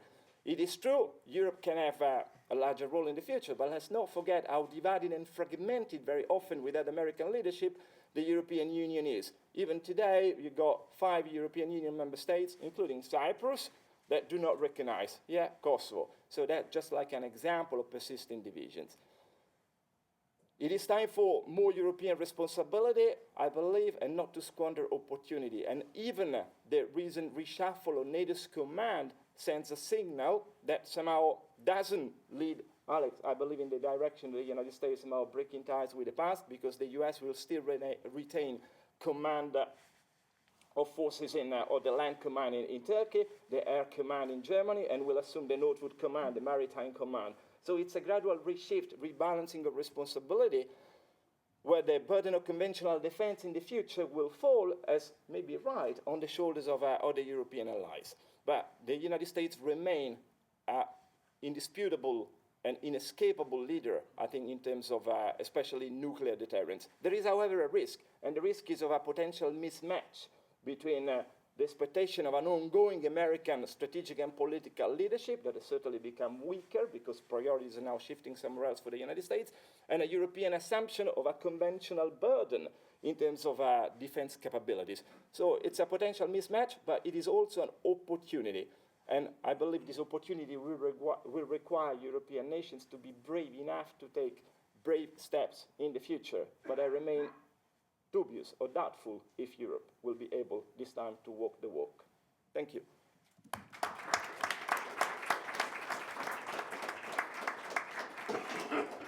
So we have already a debate here at the table.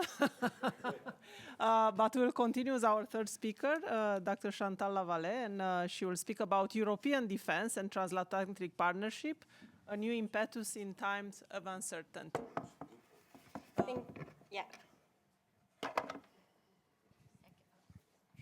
Thank you, Karina. Thank you for the invitation. I'm really happy to be with you today, and I think I will stand a bit here to not be hide behind my laptop. But I think indeed you both started a big debate, and already with the panel this morning. So as Karina mentioned, or I'm not sure, but my title that I proposed is European Defense and Transatlantic Partnerships, a new impetus in times of uncertainty. And following the discussion this morning, I should already start saying, well, if the European and especially the European Union doing enough, is it too late? Is it again the EU facing a crisis, being under huge pressure to deliver? We still hear the EU is divided, fragmented, so where it's lead? Maybe I'm naive or more optimistic, following the European Union since quite a long time. I was always interested to see how the EU can engage in traditional national area, namely security and defense, and especially how the European Commission, the supranational institution, can propose initiative in that domain. So what I would like in the time I have today is to dare to propose these arguments that I think we should highlight a new impetus, but probably a paradigm shift at the moment in the European Union, or to refer to what have been said this morning by Alina Lennon, a war cognitive shift maybe, or what you just mentioned, Mr. Ratti, about the systemic shift, whatever is the shift. I think there's a movement ahead, ongoing, and is what I would like to highlight.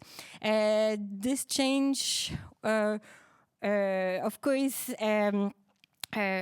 take a high speed with the Russia large-scale invasion in 2022, but we should have in mind that there were already initiatives after the Brexit, for instance, the European Defence Fund to invest in research and defence, and some other initiatives to strengthen European defence.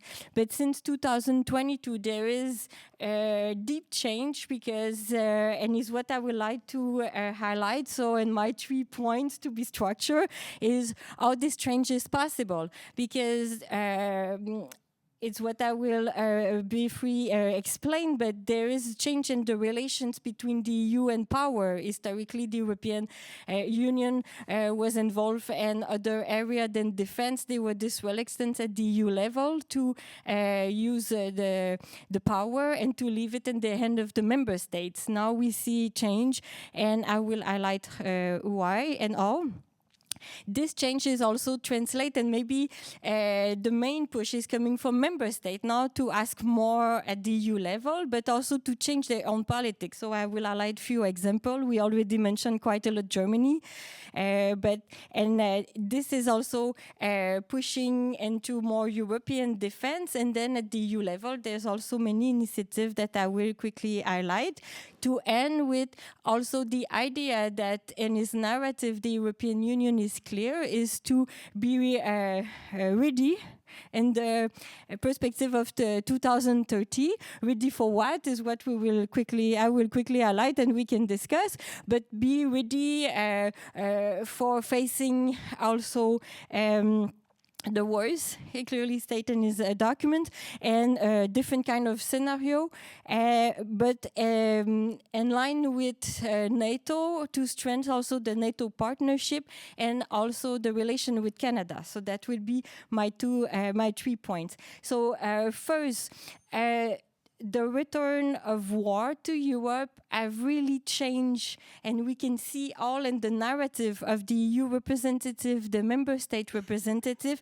This became beyond the reality, something who now guide many action at the EU level, and this situation have and many taboos. Historically, security and defense and the European Union have been in the hands of the member states. So you probably know the Commons and Security, the CSDP, Commons Defense and Security Policy, which is an intergovernmental policy.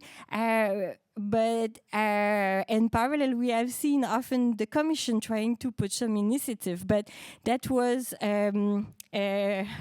often not so successful, as I mentioned. But now we can see a change, and I want to speak too much. I need to keep my line, because a shift in the narrative. So it was this perception that security and defense should be also discussed in the EU context, was having for member states the idea that the EU should take its responsibility in the international security. So CSDP, many initiative was to contribute under the pressure, of course, of the allies, starting by the United States in the 90s, to say the European Union is an economic power. It should also do more on the international level and security. So the narrative was always the EU contribute to international security. Since 2022, we see clearly in the European Council conclusion and many speeches of EU representative, member state representative, that Europeans should care about the European defense. So so protecting the European Union. And I think this change in narrative explains also what is ongoing at the moment.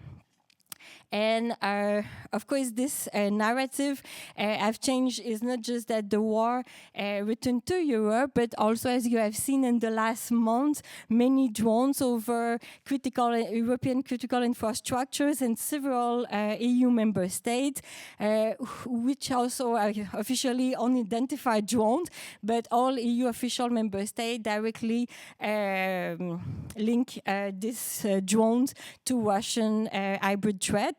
And that's changed also and explain this shift in the narrative. The transformation then of the defense policy. So once you change the perception of threat, the position that EU can maybe use power and be entitled also to support the cooperation and defense. I wanted to highlight some initiative at both levels. First, it should come from the member states, and there's a lot of things ongoing. Shortly after the full-scale invasion of Ukraine by Russia, beginning of March, there's the European Council, an informal European Council in Versailles, where the member states agreed they should increase their defense capacity, so investing more in defense, which they all confirm also with the NATO summit and what they are also doing. We hear more and more the discussion, and it's getting concrete about the return of compulsory or voluntary military service in Europe. But what I want to highlight, and I think I speak already too much in details, but is this strategic shift in many European countries. I will come back on Germany, but to highlight, we all know Finland, Sweden, who joined NATO. Denmark, always a NATO member. But the population after referendum support the idea to end the exception clause for participating of CSDP mission. So to fully include Denmark and all activities at the European level in defense. Ireland, where we hear more and more the discussion about the neutrality of islands, and there also drones were quite close of Zelensky airplanes during his visit in December, and that's raised a lot of question as well there. Germany, so end of the culture of restraint, massive investment, we already mentioned rearmament, normalization already of his foreign policy at the end of the 90s, but now it's really a normalization of his defense posture, with Merz saying openly already since last year to build the most powerful conventional army in Europe. When it's come from Germany, it's, I think, the major shift we can probably see in Europe, and to see Germany in better position to go ahead and be a leader also, not just to leave it to France or historically before Brexit to the UK, but to join also the discussion and to take concrete action in this sense. France, last week, you have probably heard Macron presenting the famous speech everyone was waiting since a while about the update of the nuclear posture of France, the nuclear strategy. Macron speaking now about a new advanced deterrence strategy, so to increase the power, but especially to share it with, at least for the moment, 8 European countries, including the UK, so outside the EU, but inside the EU, Germany, Poland, the Netherlands, Belgium, Greece, Sweden, and Denmark. France the president will keep his right to use it, but to share the nuclear arsenal and deterrence to the partners, so to confirm what was already discussed since a while. At the EU level, mentioning that all this impetus, so there's this push from the member state to do more, and I could have extended many other examples, also to see Poland increasing a lot the budget and leading many initiatives at the border directly with Ukraine. But at the EU level, this movement is also taking form. You have probably heard the new European Commissioner for Defense since 2004, But there is already since 2019 a directorate for defense issue, which was already the small revolution back then. So just to say already before the war in Ukraine. But last year at this time more or less, in March 25, the European Commission proposed a white paper, the first one, on European defense readiness for 2030 with a series of initiatives to be prepared for different scenarios. But first, this white paper is identifying the critical capabilities to be developed, to be ready, and all areas with clear initiative to strengthen the position. But more than everything, you probably heard about the plan Rearm Europe, which was the second part of this white paper. And this plan, without bringing new money on the table, was allowing the state to spend in defense, first allowing them to use, to activate the national derogation of the PAC for the Stability and Growth PAC, which normally restricts state to do deficit. But now, if it's for defense, they are encouraged to do so. And the famous SAFE instrument that we did speak quite a lot in Canada, because Canada became the first non-EU member to sign it and to in the negotiation end of December, but it was just a few weeks ago that the Canadian Minister of Defense signed with the Commissioner for Defense the PAC agreement in Munich in margin of the Security Conference.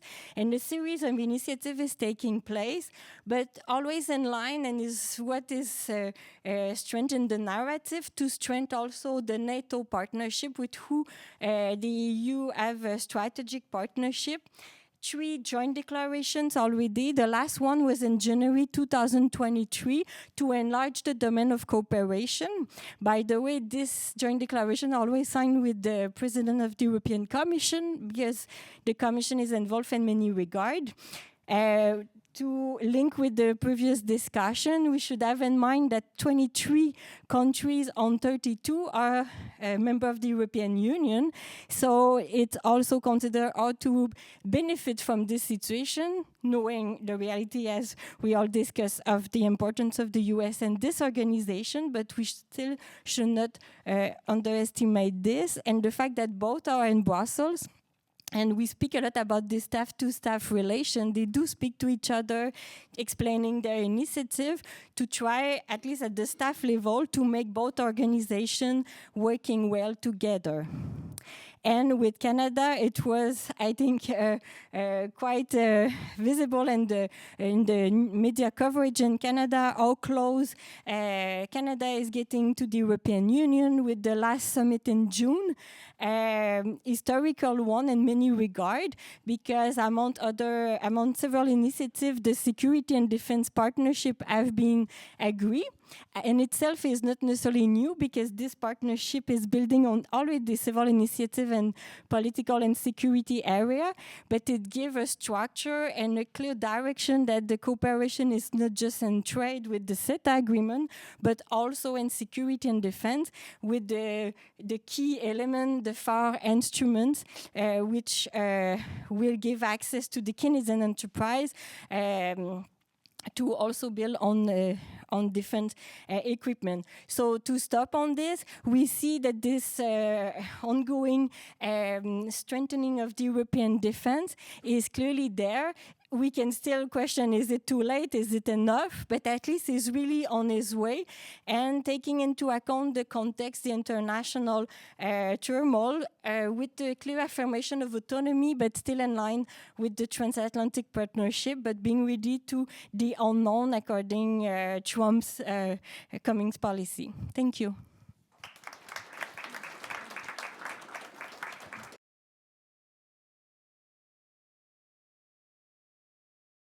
Laureate Institute.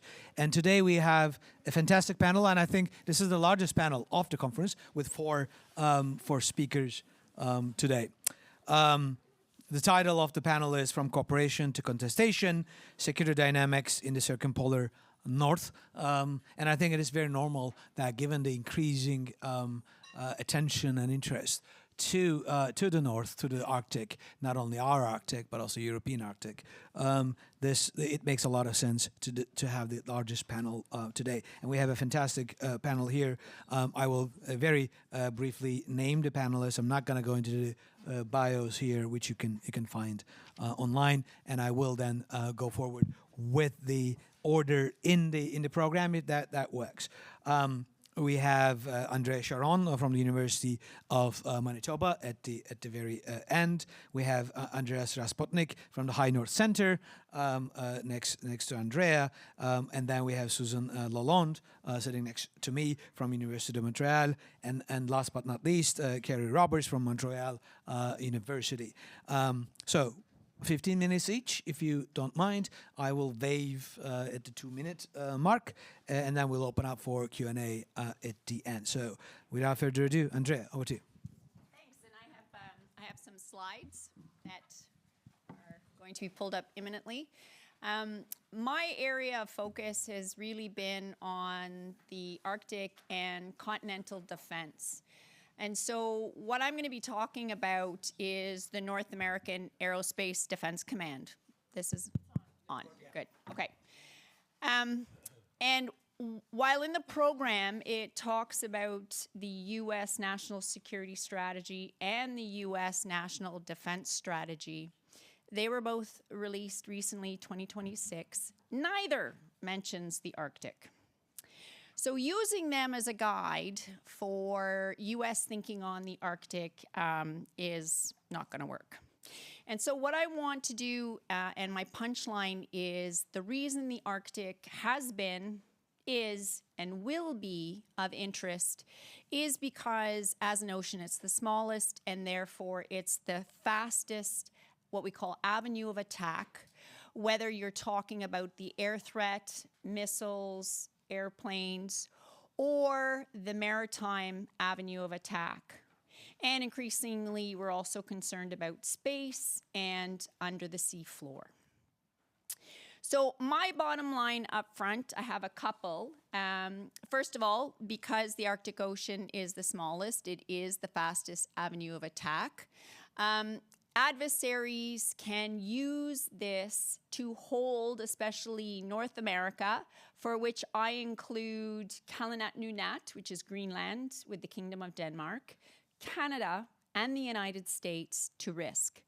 The bulk of the U.S. defense capabilities are actually housed in the continental U.S., notwithstanding the number of bases and capabilities they have forward deployed at forward operating locations and bases around the world. And so if you can actually target North America using the Arctic, you can hold us to ransom, and it makes it much more difficult for us to respond to crises. Remember, the way of war for both Canada and the United States with our membership in NATO has always been, we come to the rescue of Europe across the Atlantic. Well, that is being fundamentally rethought. My last one is that the strategic reality is long-standing. And this is why this North American Aerospace Defense Command, which was up and running in 1957, the binational agreement was signed in 1958, continues to be important, and that relationship with the U.S. is really, really important. The NORAD command is made up of both U.S. and Canadian military personnel. The deputy is always of the other country. And to date, despite the political rhetoric, we are not seeing any of that trickling into the ability of either the Canadians or Americans to defend North America. So this map is important because it shows all of the NATO states in green.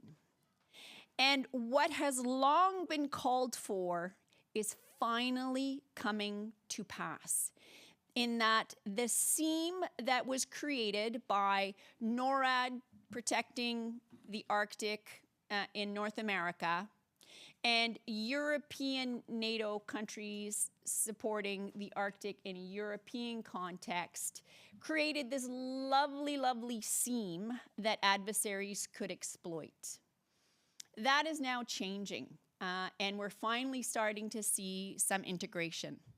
So first, to a bit of terminology, because if you're talking about NATO or European countries, they tend to refer to the Arctic as the high north. And if you're talking about Russia, Canada, or the US, we talk about the Arctic. And that also gives you sense into what is their main concern in terms of the avenue of the threat. So from a Canadian perspective, it's almost always been an air threat. That has been, again, the raison d'etre of NORAD. And again, it's because we are, a very large Arctic state that actually borders the Arctic Ocean. When it comes to the Europeans, their traditional concern has been the maritime domain, and that's for a number of reasons. One, the Russian fleet and their second strike capability, which is housed in their submarines, has a bastion defense, and they want to dominate what we call the Greenland, Iceland, UK gap, which you can see on the map. And that's because it is the transitway between the North Atlantic and the Arctic. And so they've always sought to sort of dominate and have an access of denial response in that area. The US is really interesting because it is the only place, Alaska, where you see both Russian and Chinese activity in the maritime space and the airspace. And it's the only time you see Russia and China working together outside of Russia's Arctic.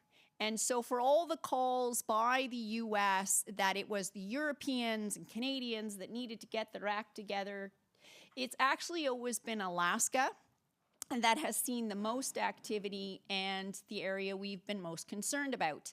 And on March 5th, we had another Russian sortie into both the Alaskan and Canadian Air Defense Identification Zone, requiring the US and Canada to scramble the jets at the same time as Arctic Edge was going on, in which you had an exercise of US Northcom and NORAD operating in Alaska. So that is definitely one of the spots to watch from a North American perspective.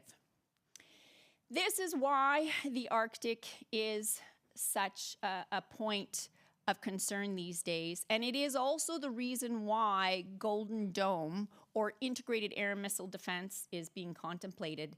And that's because you see both Russia and China that have a myriad different air threats. They have hypersonics, cruise missiles, sub-launch cruise missiles, land-launch cruise missiles, intercontinental ballistic missiles. And what may soon come online, those are all coming from over the Arctic Ocean to hit North American targets. Soon we might have fractional orbital bombardment systems that will actually come up from the south. So that's also something to keep in mind. Are we paying enough attention to the southern approaches as well? You see, Iran does not have yet the capability to hit North America. But the concern has always been that it was coming, it was coming, it was coming. And North Korea, thanks to Kim Jong-un's refusal to stop in defeat, is really starting to perfect his intercontinental ballistic missile program. And we are always concerned there might be a leaker, or he might actually get it right, and he can actually hit coming over Alaska. So this is how NORAD is organized. It is 3 regions: the Alaska NORAD region, the Canadian NORAD region, which is headquartered in Winnipeg, Manitoba, and then you have the continental NORAD region, which it breaks into an east and a west side. Its headquarters is in Tyndall, Florida, and then you have the headquarters proper in Colorado Springs. Why Colorado Springs? Because it was thought at the time that it was far enough inland and in the middle of the continent, no Russian missile could hit it. that were long gone in those days.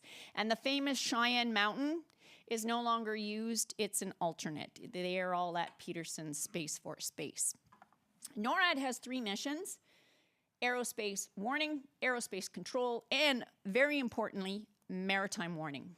And unlike things like the US Northern Command and Central Command, which you're hearing in the news because of Iran, which have areas of responsibility, so they have their geography that they are responsible for is prescribed, NORAD has a global area of operations, especially for warning purposes. So in theory, they could warn of anything coming as far away from North America as they wish. And this is the whole idea now behind all of the NORAD modernization projects. Now, to set your mind at ease, the US is still essential to our defense, but it's a 2-key process. So while US airframes can come into Canadian airspace and vice versa, if any kind of kinetic action is going to be taken, which is fancy word for blowing something up, you have to have the National Command Authority. So in the case of Canada, it's the Prime Minister. In the case of the US, it's the Secretary of Defense. And I use defense because constitutionally, it is still the Secretary of Defense, especially for a NORAD purpose. The other thing is, if it's a Canadian asset in US airspace, they have the US Secretary of Defense's thumbs up. They also still need the Canadian Prime Minister's thumbs up in a case where kinetic action is going to be taken. This is not the case for the majority of sorties, which is you scramble the jets. There is a very intricate sort of dance done with the Russian pilots, who to date are still being quite professional. They sort of do their dance, they go off, and the NORAD assets come home. The problem for Canada, and this is why, again, we are racing to get the NORAD modernization projects finished, which is everything from space-based, land-based, maritime, aerospace-based sensors, so we can have what is called all domain awareness, to be able to know what's happening in space, air, land, and sea all at the same time, because that's going to give us more time and space to come up with options. The difficulty is, oops, I don't know how to go back. Thank you. Look at the distances that we are talking about having to cover. The forward operating locations, which are in Inuvik, Yellowknife, and Iqaluit, are exactly that. They're just forward operating locations. There's a hangar. There's soon to be a little bit more infrastructure around them. They have a runway, but they do not have large standing bases there with lots and lots of personnel. The idea is we project from the south into the Arctic. And that's for a lot of reasons, because of the mechanics we need, the supply chains we need. And right now, the FOLs have very little infrastructure. So often when pilots have to land at the forward operating locations, they're sleeping in the hangar on the floor. They take the batteries out and they put them in their jackets and sleep with them so they don't freeze overnight.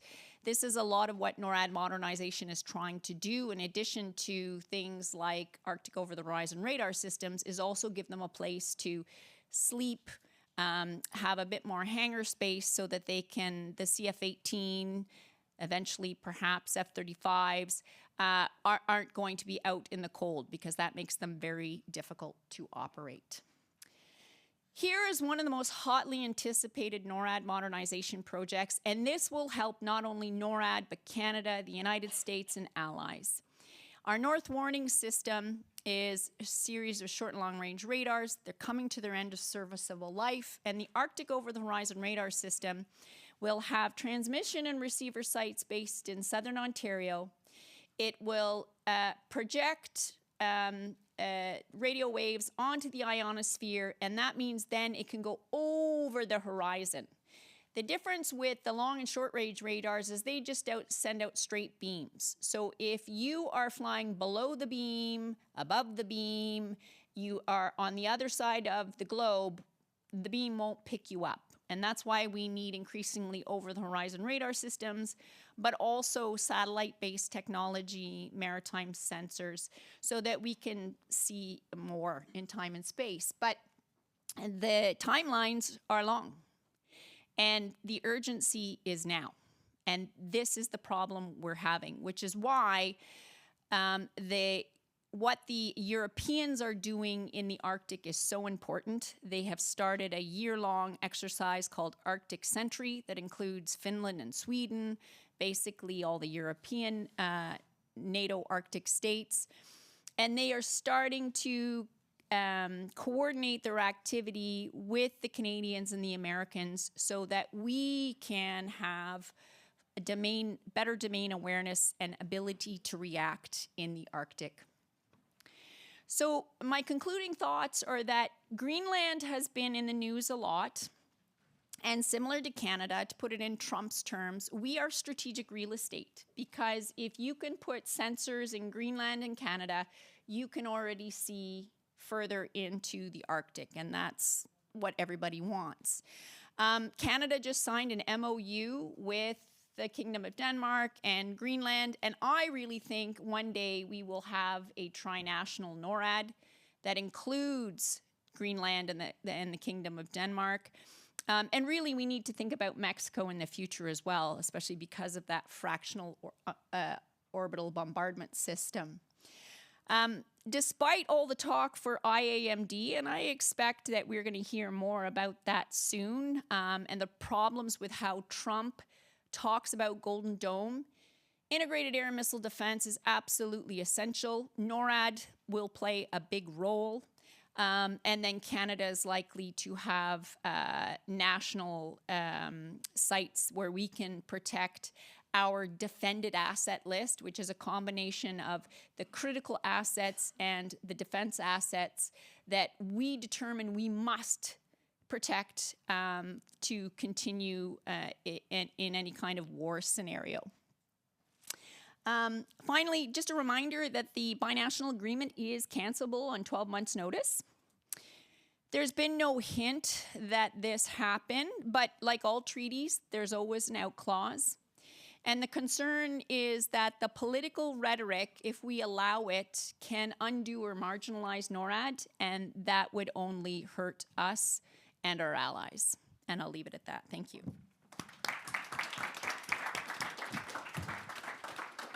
Excellent, excellent timing. Thank you, Andrea. Suzanne, over to you. Hello. I also have some slides. Maybe they could be called up. Thank you so much. And the clicker.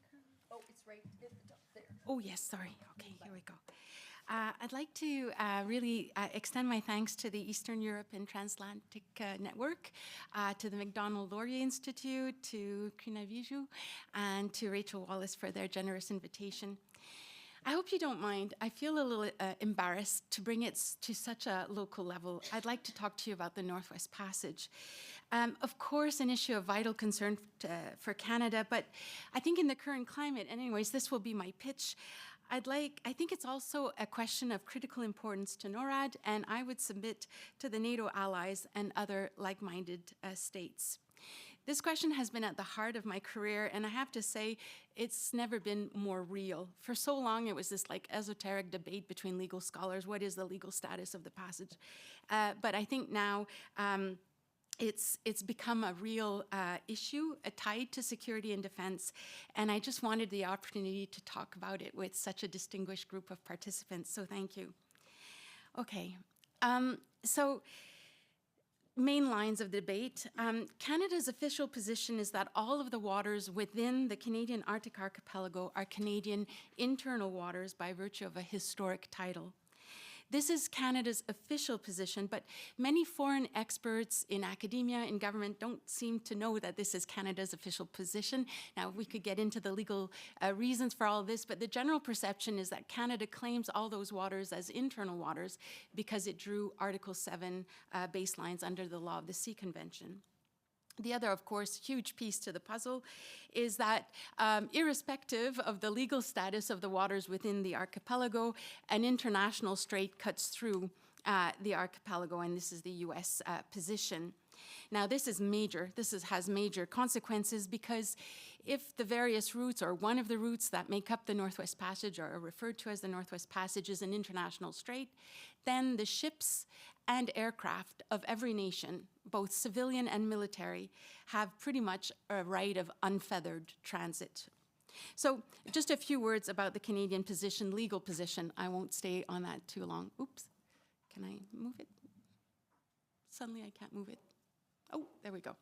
All right, so when Joe Clark, who was then Secretary of State for Foreign Affairs in Canada, stood up in the House of Commons in September 1985, he was very crystal clear. He stated very clearly that on that day, Canada was drawing, and he used the word baselines, which would have loved lines, but drawing baselines to define the outer limit of Canada's historic internal waters.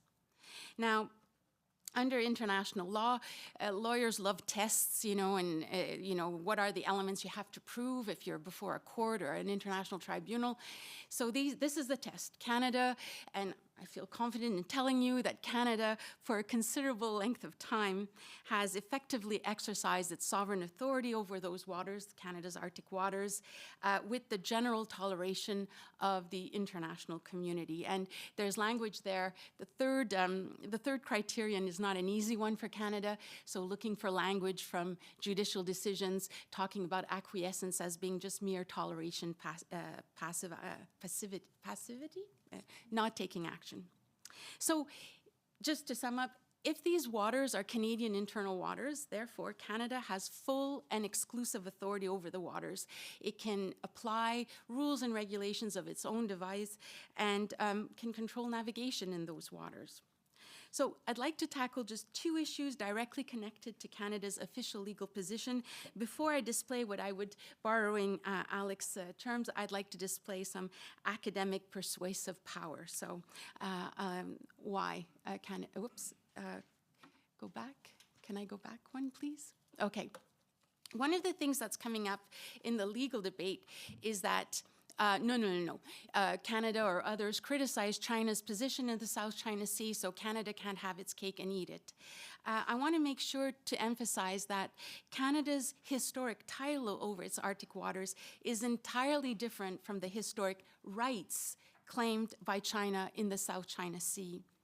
The Arbitral Tribunal, in its 2016 decision in Philippines versus China, made a specific point of distinguishing between the two concepts, stating here what's at the top of the slide: China does not claim historic title to the waters of the South China Sea, but rather a constellation of historic rights that are short of title. And it was this kind of nebulous claim to historic rights, very much tied to controlling the resources, that the tribunal said had been replaced by the convention and the exclusive economic zone regime. And even 35 years before, the International Court of Justice in Tunisia, Libya, like the tribunal in 2016, explicitly confirmed that historic title is a valid legal concept under the law of the sea. Indeed, and this is what I've put here, the convention itself has 3 distinct articles that refer to historic title or historic waters. So bottom line, it's legally inaccurate, all right, to equate Canada's position in the Arctic with that of China in the South China Sea. Don't let anyone bully you on that question. All right, next thing. And you can see how, as a legal scholar, I'm so good at manipulating PowerPoint. This is so basic, it's ridiculous. Okay, no international strait. There is no international highway that cuts through Canada's Arctic waters or the Canadian Arctic archipelago.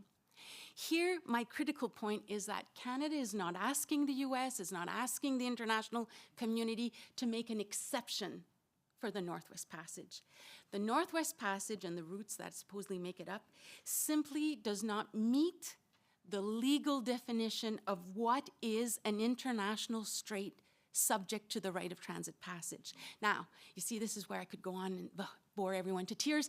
2-part test under the North Corfu Channel case. Now, there are 2 main criterion for, okay, so what is an international strait? Well, there's a geographic criterion. And in the case of the Northwest Passage, we tick that box. Okay, yes. The passage connects two parts of exclusive economic zone, fine. But the key is the second criterion. The strait has to have been used for international navigation. That's the word in the decision. That's the wording in the convention. A strait used for international navigation. Now, I don't think that that criterion is precisely understood. You know, I particularly target that comment at some of my US colleagues. It refers to ships and aircraft using the waterway, think Strait of Gibraltar, as of right, like a highway, without any involvement of the bordering state. So in the North Corfu Channel case, the British Navy proved that over 80 years it had just gone through the North Corfu Channel case without ever contacting Albania, asking for its assistance. Now, there has never been such as of right navigation of the Northwest Passage. Canadian agencies have been involved in all navigational activities. On this matter, I'm not doing this very well. Okay. On this matter, I think it's important to go back to where did this straits regime come from? It was created in 1982, this right of transit passage. Yes, integrating some of the ICJ's comments in the North Corfu. The convention is often referred to as a package deal. You know, you want this, some delegation were saying, you want our agreement with this, these new rules, well then we want this protection, and this is a classic case. And the United States were the leaders, quite frankly, of this group. The 1982 convention is the moment where finally there's consensus on the width of the territorial sea, out to 12 nautical miles. The US until then was a proponent of 3 nautical miles. So if you think of like the Strait of Gibraltar, or even the Strait of Hormuz, or the Strait of the Bering Strait, while both bordering states had only 3 nautical of territorial sea, there was a high seas corridor in the middle, so ships and aircraft could just kind of overfly or navigate with high seas freedoms.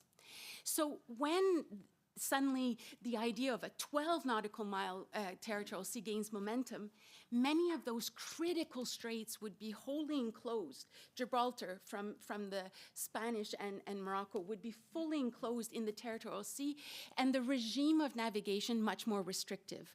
Right of innocent passage for ship, no right of overflight for aircraft. So you can understand, I have no problem. The US delegation is like, whoa, whoa, whoa.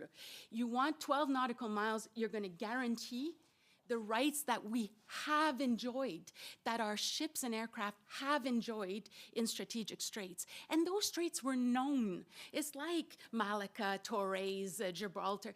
It's like we need to protect, and this is what the UN Office for Ocean Affairs and the Law of the Sea summarizes by saying the main aim of the maritime states was to preserve the right of unimpeded navigation and overflight, which they had enjoyed under the 3 mile territory. None of that applies to the Northwest Passage.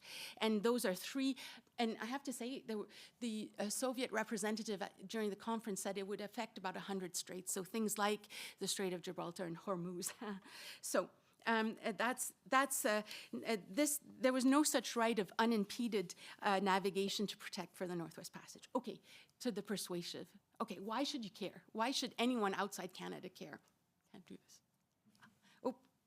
Back, please, back. Okay, I'm gonna have 4 reasons if I have time. 4 reasons, all right. 5 minutes, okay. Indigenous rights, all right? Canada's legal position is intertwined with the rights of Indigenous peoples. And this is no longer just it's inside your own house, figure things constitutionally chez vous, within Canada. No.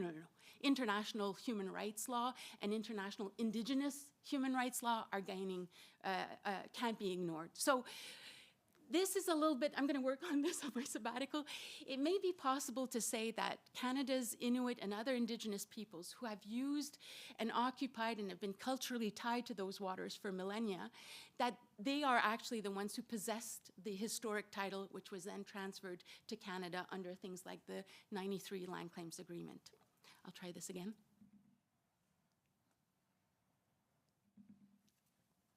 Okay, short of title, Canada has also stepped up, eventually caught up. Canada has been in the process for decades of concluding land claims agreements with its Indigenous peoples, including in the north, and those constitutionally protected agreements make of the Indigenous peoples rights holders. So it's like this debate is not Canada-US, it's not Canada, it's also has Indigenous rights holders that have a right, both constitutionally and internationally, to have a say in decisions about those waters. Okay, next slide. Is there somebody there helping me? Maybe just keep going. Next slide, or am I eventually getting it done? Okay, geography. Reason number 2, geography. You know, I'm not sure everyone outside Canada gets that this is 40% of our national territory. The Northwest Passage cuts through 40% of Canada's territory. And, you know, it's an immense portion, 2,400 kilometers from east to west. And I ask my colleagues when I'm outside of Canada, really? Would your state be happy to suddenly have an international air corridor cut through 40% of its national territory? Who would be happy with that? And especially that it's an Indigenous homeland? It's very different from the Northern Sea Route or the Strait of Malacca. And also, water and ice and land are so interconnected in the Canadian Arctic. You know, you see maps, I'm playing the game here. Look at that map. Oh, beautiful blue, you know, corridor. As if that's not the reality. 36,469 minor islands. Come on. The reality is completely different and very much more rough for navigation, the safety of navigation. I'll try again. Next slide. Canada deserves the confidence of its partners. Our track record warrants some measure of, we should be credited. I mean, way back in 1969, Prime Minister Trudeau Sr., with less hair, made it clear that, you know, Canada is not going to be in the business of preventing shipping. We're not claiming sovereignty to say no ship shall pass, but maybe responsible navigation, responsible for the environment and the Indigenous peoples. And, you know, the Polar Code says, oh, Canada should be going internationally. You know what? The Polar Code that was internationally accepted by the IMO almost perfectly mirrors the Canadian regime. You know, since 1970, Canada has been a leader about Arctic pollution prevention. So, with the time, and even our new measures to help safety of shipping, like the corridors we're defining with our Indigenous partners, they are voluntary, and we're trying to make it attractive. Better mapping, pre-positioned like oil pollution assets. Like I think we're not going to abuse of our stewardship role. And it's my last slide, maybe. Oh, it worked. Thank you so much. Finally, it's in the best interest of the U.S. It's in the best interest of NORAD. It's in the best interest, I would say, of NATO as well. You know, if Washington's position succeeds, so we now have a maritime corridor with the ships of Russia. Bring it on. Military vessels can just cross across northernmost North America. You have an air corridor above the international strait with a right for all aircraft, drones, bring it, civilian, military, to just cross and exit near this famous JIUK gap. Really? I don't think that's in anyone's best interest. And on that note, we don't need a big photo op. Today we're saying, Canada, you're right. Silence will do. Just say nothing. Zip it. Zip it, and you'll help your own cause. And finally, last slide, I think. Yes. You know, I think that's why I'm such a fan of the 1988 Agree to Disagree agreement between Canada and US, but we have to be clear, it's no longer a bilateral issue. It doesn't work if just Canada and the US. It's a larger question now with China and Russia and other interested parties. But it was just so bloody brilliant, right? But it's also very much an outcome of a close relationship between President Reagan and Prime Minister Mulroney. But it's like, you know, Reagan understood the sensitivity on the Canadian side. Okay, let's just found really clever legal language. If U.S. icebreakers are doing research, they have to ask permission if it's research anyways. And then this beautiful fourth article, nothing about all of this changes our position. So just to reinforce that, I think the Canadian position is defensible in law, and I'd love to chat with anyone who's actually interested in the legal arguments, but also it serves a purpose, and I think agreeing to disagree is a beautiful way forward. Thank you very much. Excellent. And thank you very much for one of the most interesting international law presentations I've ever heard. Really, really enjoyed it. And I would have let you go another 5 minutes just to listen to that. Let's get a European perspective. Andreas, floor is yours. Thank you. I try to be as enthusiastic, about my topic as Susanne is, but let's see if I manage. I also have some slides if you can get them up. So yes, excellent. So thank you very much for inviting me and the European Union into the Arctic. That's what I'm going to talk about in the next 15 minutes. It's really about what's happening in Europe at the moment, or what has happened in Europe when it comes to the Arctic. And what we will see, what will happen in the future, based on what we have heard in the first two panels, and based a bit on what I think is happening in Europe at the moment. Let's put it there. All right, the EU and the Arctic. I only have 2 slides. When we talk about the European Union and the Arctic, both outside and inside the Arctic, we often forget that the European Union is an Arctic actor for many different ways. I jump back and forth now a bit, man. Since 2008, the European Union has its very distinct Arctic policy and is currently in the process of updating this policy. The last update has been issued in October 2021. We know what happened a few months after it was issued, so it's a bit outdated, or it has been outdated right from the beginning. And currently we're in the process of updating the 2021 policy with the aim to have a new policy by the end of this year, or by early autumn, depending a bit on how fast everything is happening. What is an EU Arctic policy? First of all, we often hear in news, or also by research and academics, that the EU has a strategy. There is no Arctic strategy. There's always a policy. And that goes for many different reasons. But ever since 2008, the Arctic policy has been developed basically by the European Commission and the External Action Service. And the 3 key points of the policy has always been a very strong focus on climate change and research, climate change-related research, the first pillar. The second pillar is the sustainable development of the European Arctic. So again, coming back to what we heard in the beginning, the maritime component, also feeding into that. So the European Arctic and how to sustainably develop the northern periphery of Europe. And the third aspect of the EU's Arctic policy has always been this international dimension, the circumpolar Arctic, how to keep peace and stability in the Arctic. So that has been the 3 key points of the EU's Arctic policy, again, developed together by the European Commission with the External Action Service, so the foreign policy instrument in a way. In addition to that supranational level, the EU having a policy, several member states, both Arctic and non-Arctic, have their Arctic ideas. In a very European fashion, the French, for example, have a polar strategy, so an idea for both poles. In a very European fashion, the Germans have Leitlinien, guidelines, on the Arctic. The Italians, for example, just issued their strategy, the updated strategy, a few weeks ago. The Poles have an idea for the Arctic. The Netherlands have an idea for the Arctic. And of course, it goes without saying that we have Arctic policies and Arctic ideas, of course, of the Arctic states itself, with the European Union always been mentioned as part of those national policies as well, and how Europe could play a distinct role in the Arctic. Coming back to the first slide again, the EU is an Arctic actor. Again, I mentioned some EU member states are Arctic, Finland and Sweden, obviously. We have the very peculiar case of Denmark, the Danish realm. You know more than I do about that, knowing that the Danish, or the Kingdom of Denmark is an Arctic state because of Greenland, obviously, but Greenland is not part of the European Union ever since it opted out in '85.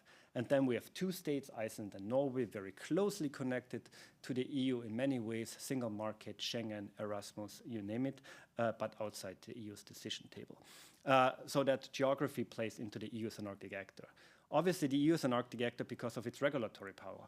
A lot of laws and regulation that are decided on the supranational level in Brussels have an Arctic impact. Of course, the closer they are related to the EU, so in Sweden and Finland, the less on the broader circumpolar idea. But then again, if we talk about fisheries, national and related protection regimes, the Arctic Ocean comes into the play where the EU has something to say. The EU is the biggest research funder there is when it comes to Arctic climate change. So a lot of money related to Arctic climate change research comes from Brussels and the European Union and its member states. The EU and its single market has a huge impact on the Arctic, both exporting goods, but particularly marine proteins, but also hydrocarbons and etc. from the Arctic. And I could go on. Second point here, as we all know, and we heard it before, Europe is fragmented. We often talk about the EU as this coherent actor, which, of course, as you all know, it is not. And the same goes for the EU in the Arctic. So it makes a difference if we talk about Europe in the Arctic, if we look at it from a supranational level, member state level, etc. It's nothing new here. The Arctic in itself, as the map shows also, is a complex thing for Europe, because what is the Arctic? You know, where does the Arctic start, where it ends? What kind of impact does the EU as a policy player, as a stakeholder has in these various Arctics? Again, as I said before, the closer it is to Brussels, and of course in Sweden and Finland, less power further up north. So that is a bit the very basic background of how the EU frames itself in the Arctic and how it sees in the Arctic. Another thing, when we look at geography, it's no surprise. The big crisis Europe has been facing over the last few years and decades has been in the east and south. I'm not talking about Ukraine only, but look at the south: migration crisis, financial crisis, etc. So the Arctic and its crisis has never been the most prominent crisis Europe has to deal with. We thought a bit like, and we saw that already in 2014, the Crimea incident had no impact on the Arctic, the European Arctic. 2022 had some impact also of how Europe sees the Arctic as a place, what I heard before, of where Russia is rather dominant and how this could affect the European Arctic. But I would say now this entire Greenland incident, might lead to more long-term interest of European policymakers into the Arctic. We'll have to see if this is really the case. Let's meet again in a year from now and see if we're still talking about the Arctic as much as we've been talking about the Arctic a few months ago. But just to remind you, we had 6 European leaders making very strong comments about Greenland a few weeks ago. And again, now with the phase where some member states update their policy, the parliament has a certain idea about the future of Europe in the Arctic, and the Commission and External Action Service also updating the EU's policy, we might see that this strategic change in Europe that we have been observing over the last few years with Ukraine, with the second Trump administration, might also have a long-term impact in the Arctic, realizing in Europe that the North, the European North, maybe not only the entire Arctic, but the European North is a key neighborhood and a key backyard for Europe, similar to what is the Eastern neighborhood and the Mediterranean. And this is a bit like where I would like to also hear your Canadian thoughts on it, on those very different points we have here. Like when we talk about the Arctic in Europe, we often face what is the Arctic? And we heard very well for Canada and for North America, it is more this airspace domain and the neighborhood in so many ways, 40% of the landmass, etc. For Europe, it's so hard to grasp what is the Arctic and the European North in many ways. And again, I will jump a bit back and forth. If you remember, some of you might remember when Finland and Sweden joined the European Union in the 90s, then was he Prime Minister or President, or was it Paavo Lipponen? The Finns came up with this idea, the Northern Dimension. So bring this northern idea into to Brussels and to the southern member states. Like, you know what? It's not about the east and the south anymore. It's also about the north. And we have distinct problems, distinct issue, particularly when it comes to our relationship then with the Russian Federation, environmental issues, etc., etc. So this entire, bringing a new idea, a new backyard, a new neighborhood into the European thinking. The northern dimension as such is gone. Northern dimension doesn't exist anymore. The entire idea of the Barents Cooperation in the European North is gone, mainly due to the war in Ukraine. So what we are lacking right now is really, what does the North mean for Europe in many different ways? We see some ideas within the parliament, but also within the Commission, in how to connect the security concerns happening in the Baltics with the Arctic and vice versa. So you created this bigger space of interest for Europe that is not the Arctic anymore. That is a complex space in itself for Europe, because the Arctic stretches all the way to the Bering Strait, where we have nothing really that is of our much immediate concern. But if you interlink it with the Baltics and what happens in the Baltics, then you might be able to also create a greater awareness, including the Germans, the Poles, the Baltics, into this Arctic debate as well. So that is the one thing that is where I think we see a bit more research and analytical, but also abstract debate in the future, like what is our idea really for the North? The second point here I raised is, what does Arctic security even mean for the European Union? And you know it as well, with those who are following in the Arctic. I mean, security is a big term.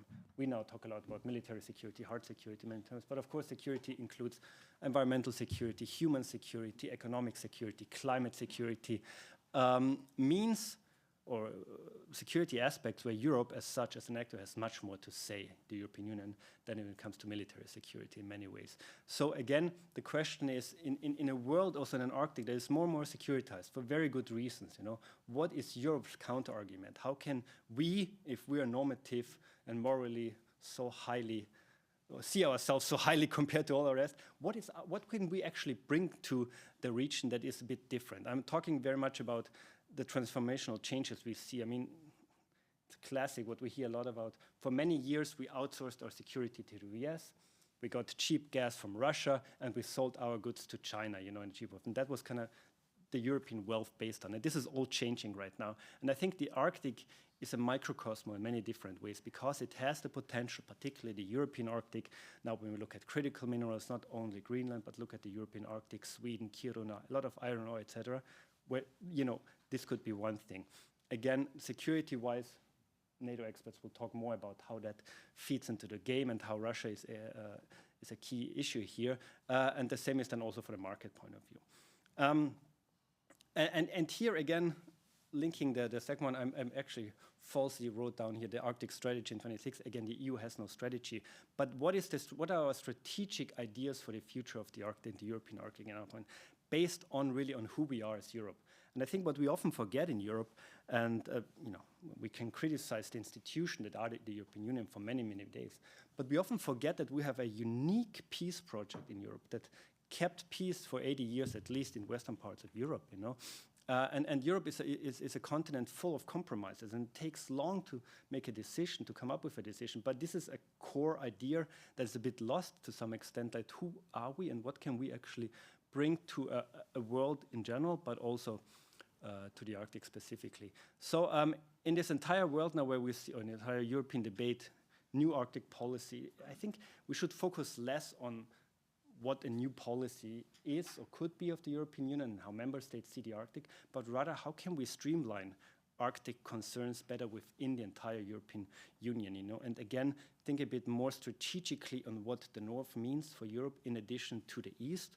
Of course, great concern, as we have today heard, about Ukraine, but also then when it comes to the South. I mean, we talk about the entire Iran crisis now and war, and I mean, I guess I could see already a lot of European policymakers ringing alarm bells, when it comes to migration aspects again, which will then again change the entire dynamics of future elections, etc.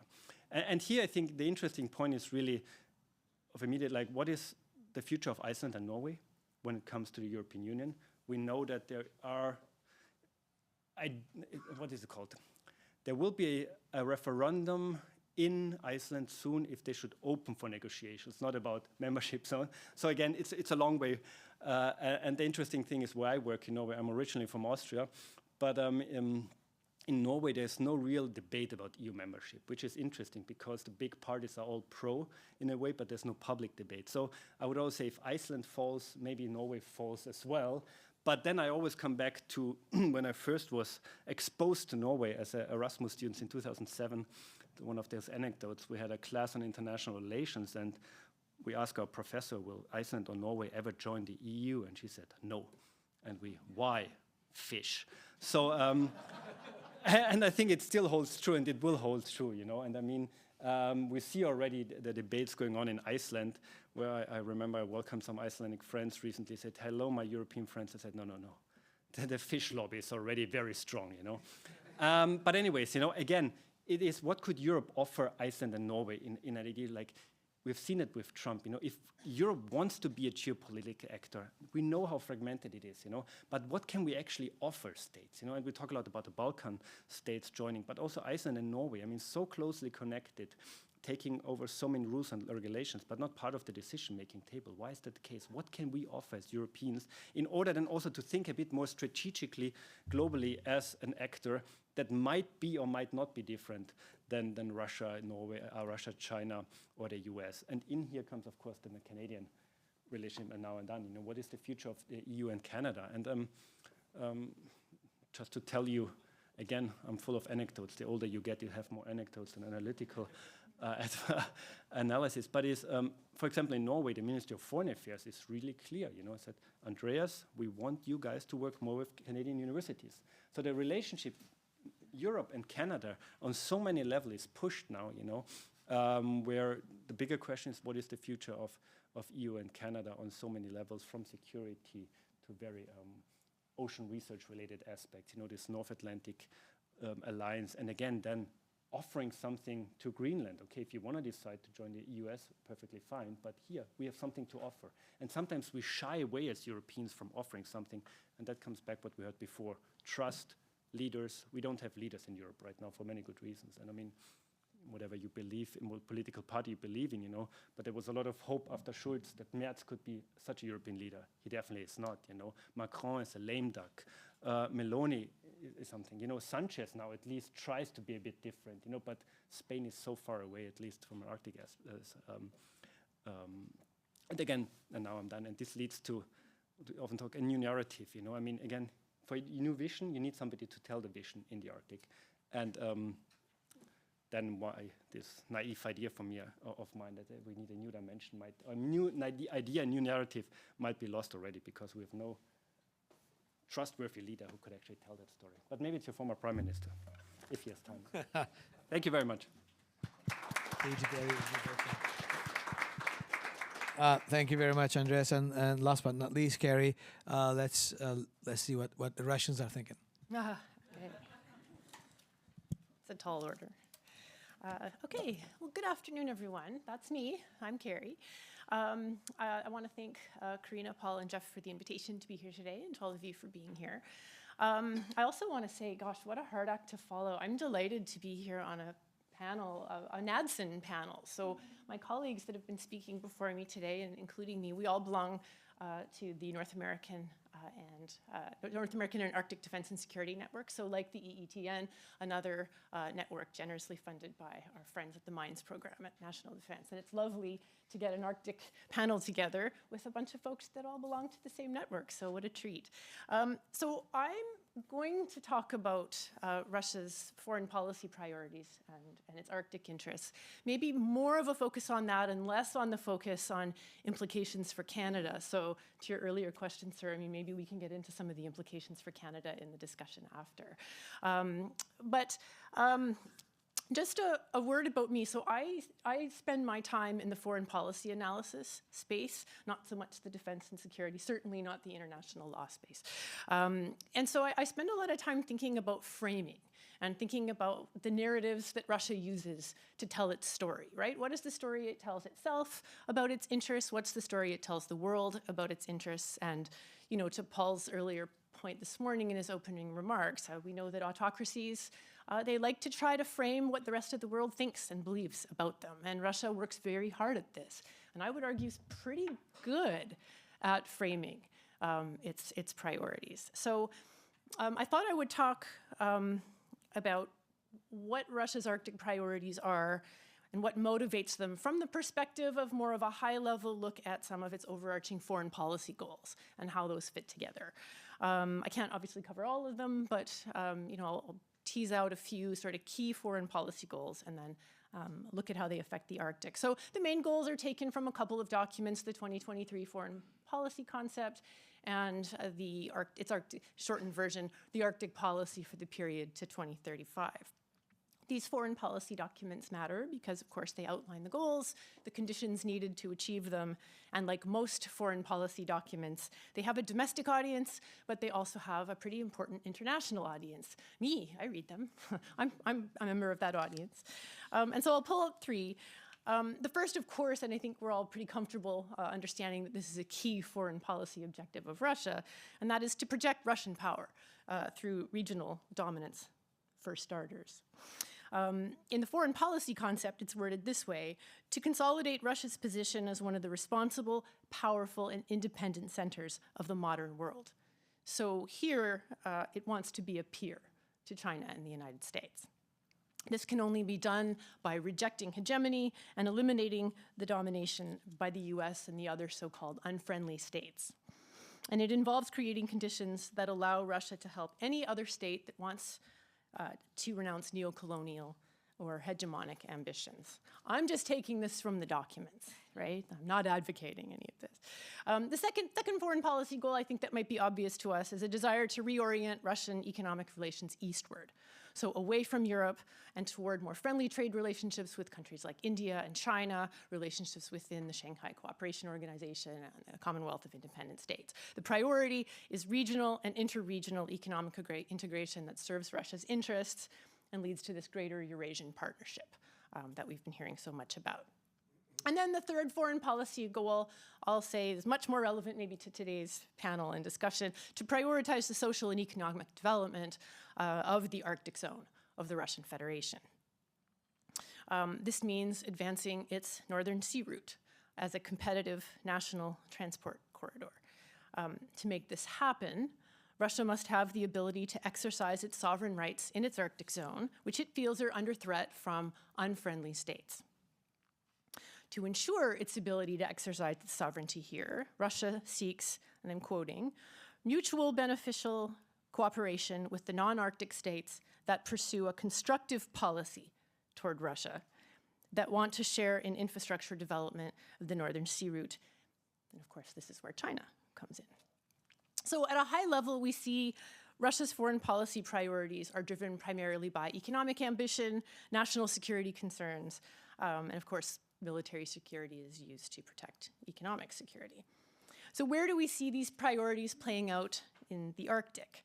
Well, the Russian Arctic is really home to, or crucial to all three of these goals: to project Russian power, to ensure long-term prosperity, and to pivot eastward.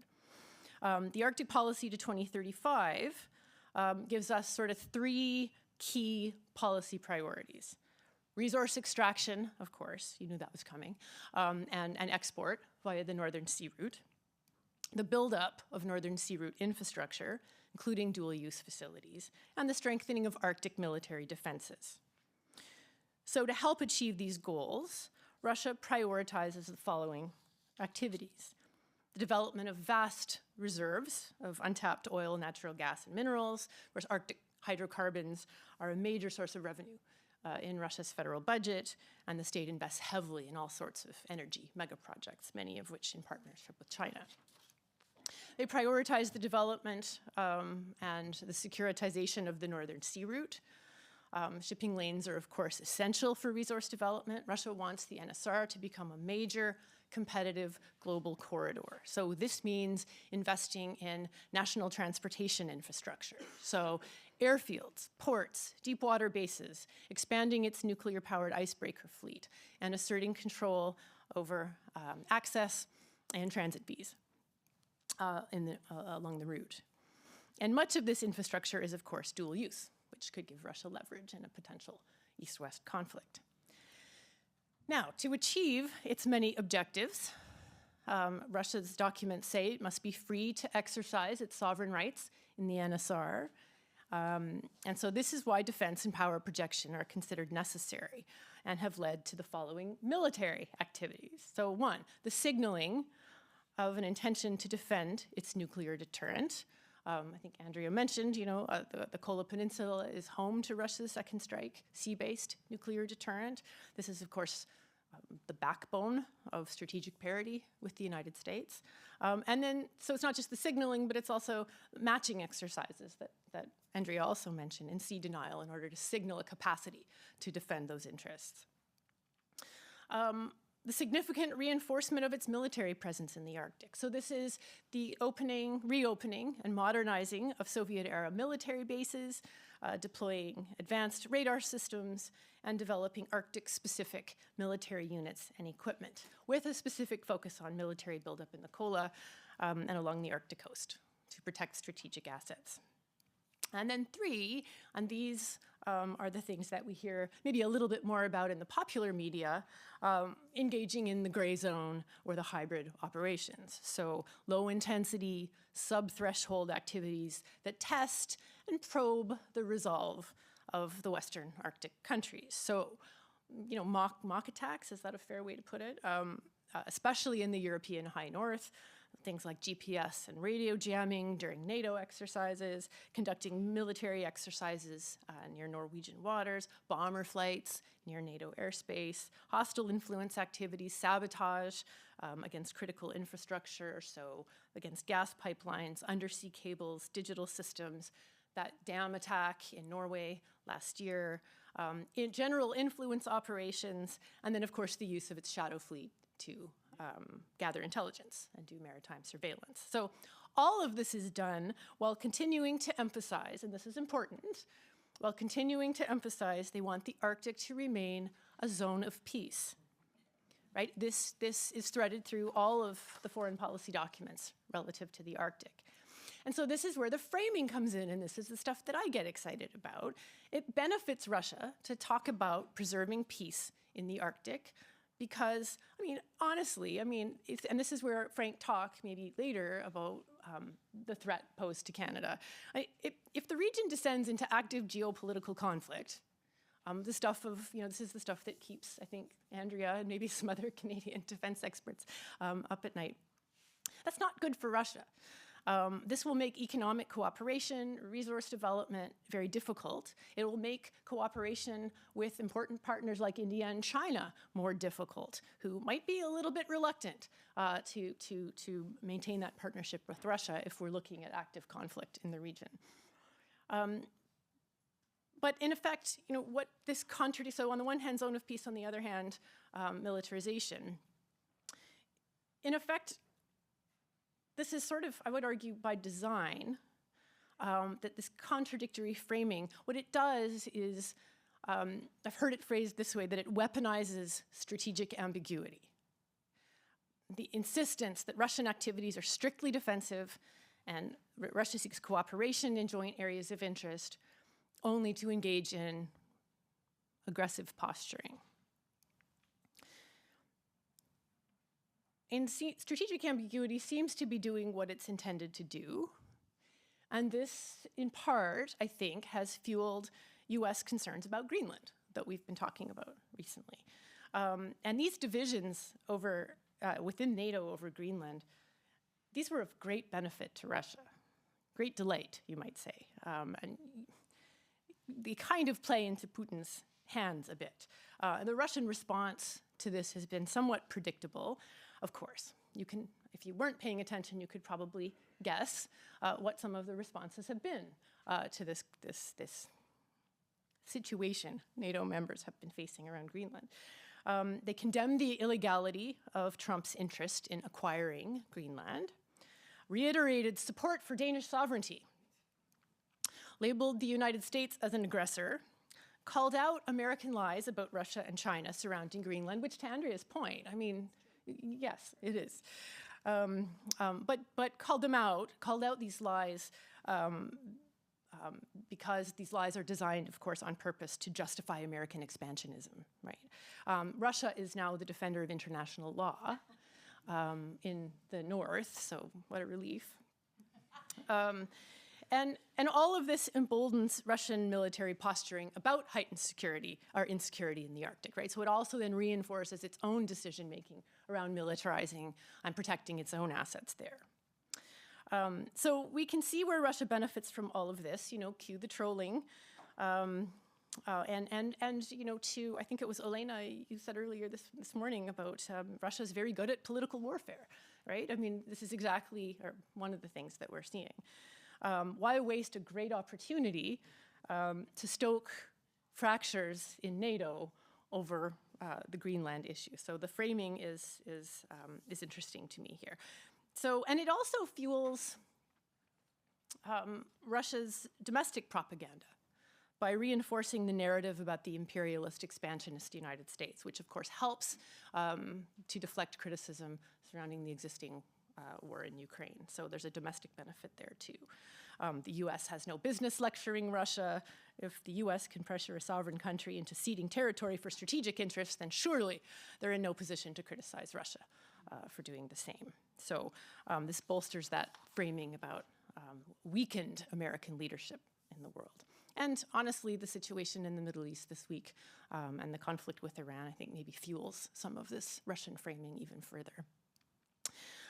It helps Russia for the US to magnify their presence in the Arctic. It makes them seem, at least this is one of the narratives, it makes them seem, Russia seem much more powerful. Why is the US interested in Greenland? Because they're afraid of Russia, right? So look how powerful. Look what we've been able to get the United States to do. And so I think that's interesting, and it's worth sort of thinking about the value, at least domestically, to some of that framing. And then that brings us to Canada a little bit. I mean, again, cue the trolling. Some of the other interesting threads that came out of Russian state media after the Greenland, well, I wouldn't say after, is it over? But as a consequence of Trump wanting to acquire Greenland. Some of the Canadian specific stuff was interesting. You know, Greenland is just the first step. The entire North American Arctic may be next. Good news, if Greenland is the 51st state, then Canada might just be the 52nd state. And also, interestingly, to Suzanne's subject matter expertise, Canada better watch out for its Northwest Passage.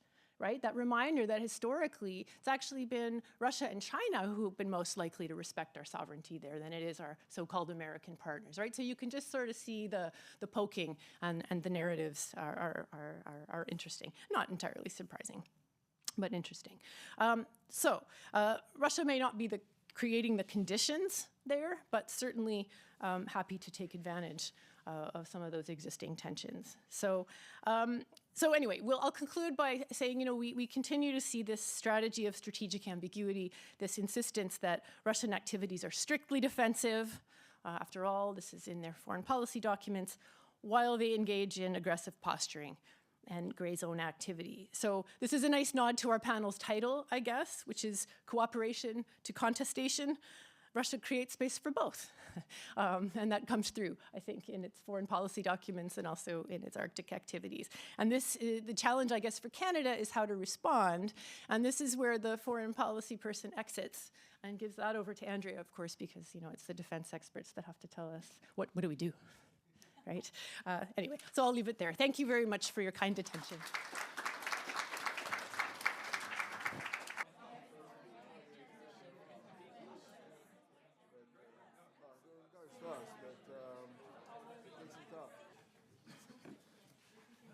I hope everybody was able to get coffee.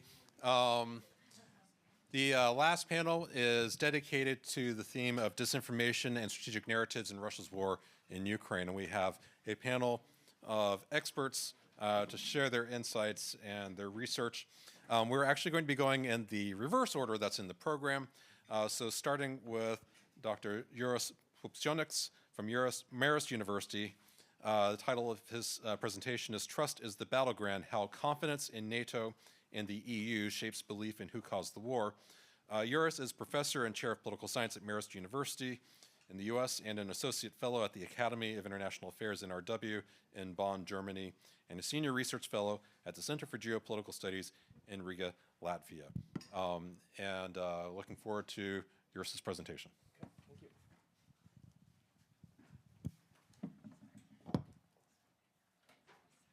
And could I please have slides?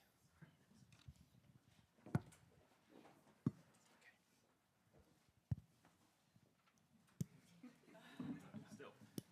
This is for grant reporting purposes. Our grant is our grant is ending this month. I kid you not. So this will be my last picture I'll send them. So hello everyone. I'm very happy to speak with you, especially at the end of the day when you have heard so many people already go before me. And the reason why I'm excited is the following. So what you have heard so far is a lot about actions taken by countries or policies or considerations or some sort of like actions of elites, right? What I'm planning to do is I'm planning to look at people and how they perceive certain things that certain institutions do, right? So really, we talked about Russian political warfare or information operations earlier today, but what I want to focus is how Russian certain framing or information operations are received by people, who perceives them and internalizes them, who does not, and that in turn will allow me to conclude with policy prescriptions at the end, right?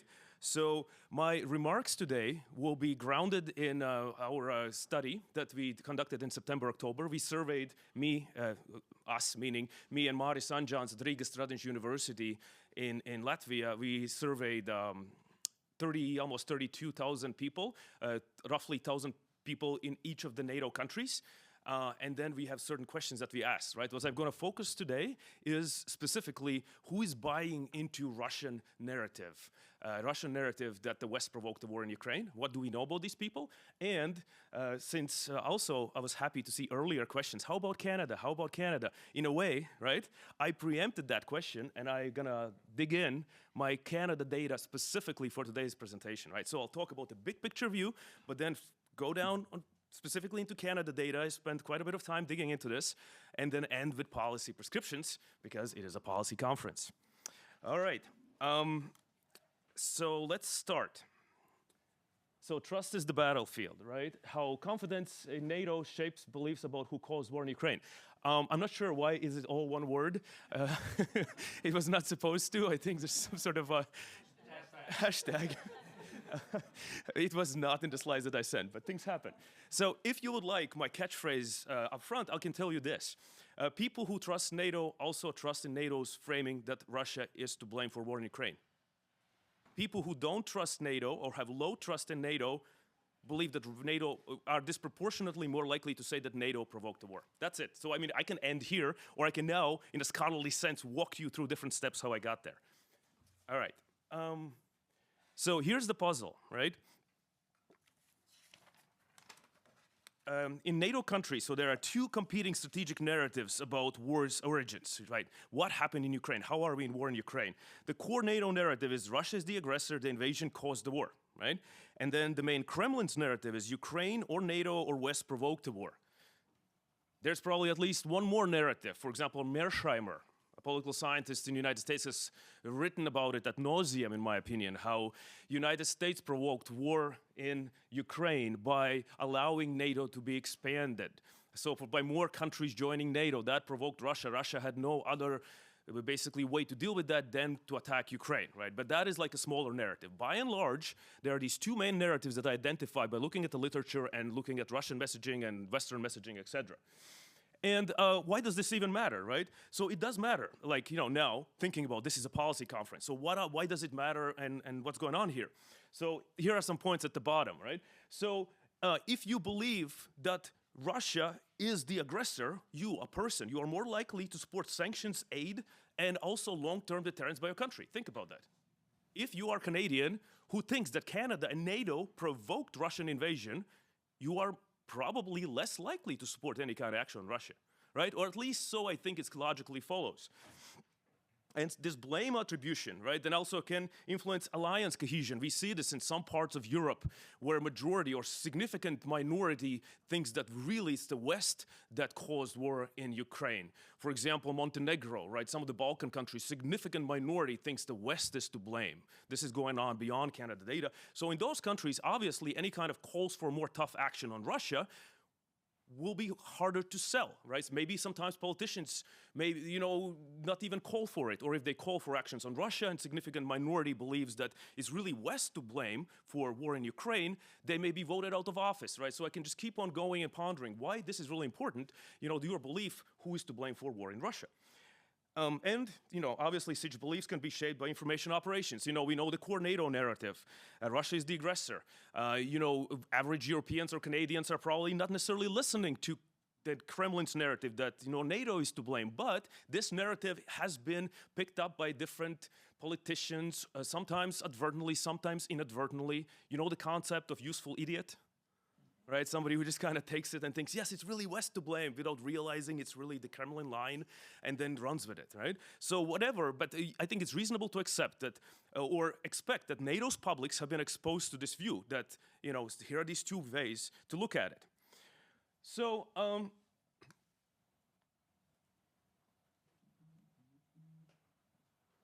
and what I find in my research is that really credibility of their narrator is the key. It's like a cognitive shortcut for what you think. So when you have contested these narrative environments where there's two or more narratives about, in this case, who caused war in Russia, who caused war in Ukraine, people use trust in institutions as a shortcut for what feels plausible. And I think this is increasingly the case in so-called post-truth world or post-truth news, where there are so many opinions, especially in the United States where I'm based. I'm based in upstate New York. And there's polarized opinions and polarized media and more opinions as opposed to facts, right? So, and the way I see this causal chain is the following, going from left to right. So if you trust NATO, so you perceive NATO is competent and legitimate and, trustworthy, does good things, probably also not abstract, kind of like relevant, then you internalize NATO's core narrative that Russia is to blame for war. And then that leads to certain policy preference. You are more likely to support aid, sanctions, deterrence. And in democracies, that is important because politicians can say whatever you want. People need to actually support that. Earlier remarks about Norway, how political parties tend to support membership in EU and people do not, right? I mean, there have been attempts to move towards the EU's membership and it didn't go too far because masses do not. So alignment between public opinion and what leaders say is important, and it's important that public supports certain position. All right, so, and also, real quick, after this I'm gonna move into some visual data representation. I talk about Canada more, but think about this. So rebuttals and fact-checking can help, right? But it can underperform, and trust is low. If you don't trust NATO, you will not trust their messaging, or at least that could be one extreme kind of claim. So, let's see, now, Canada. I spent some time really doing deep dive in Canada and looking, I'm also doing this on the sample as a whole, all 32 countries, but for today's presentation, I'm really going to dig into Canada now. So Canada at a glance. When you look at all Canadian respondents, again, I don't know why my slides are messed up, but you can see what's going on there, right? On the right, big bar, those blame Russia for war in Ukraine. And the way the question is framed is the following: who caused the war in Ukraine, right? Who caused the war in Ukraine? Very simple. So Russia blame is like over 70%. West blame is significantly less. West blame here, I group together those who say that the Western Alliance, NATO, or Ukraine caused the war. I group them all together into one variable. So basically, key takeaway here is the following.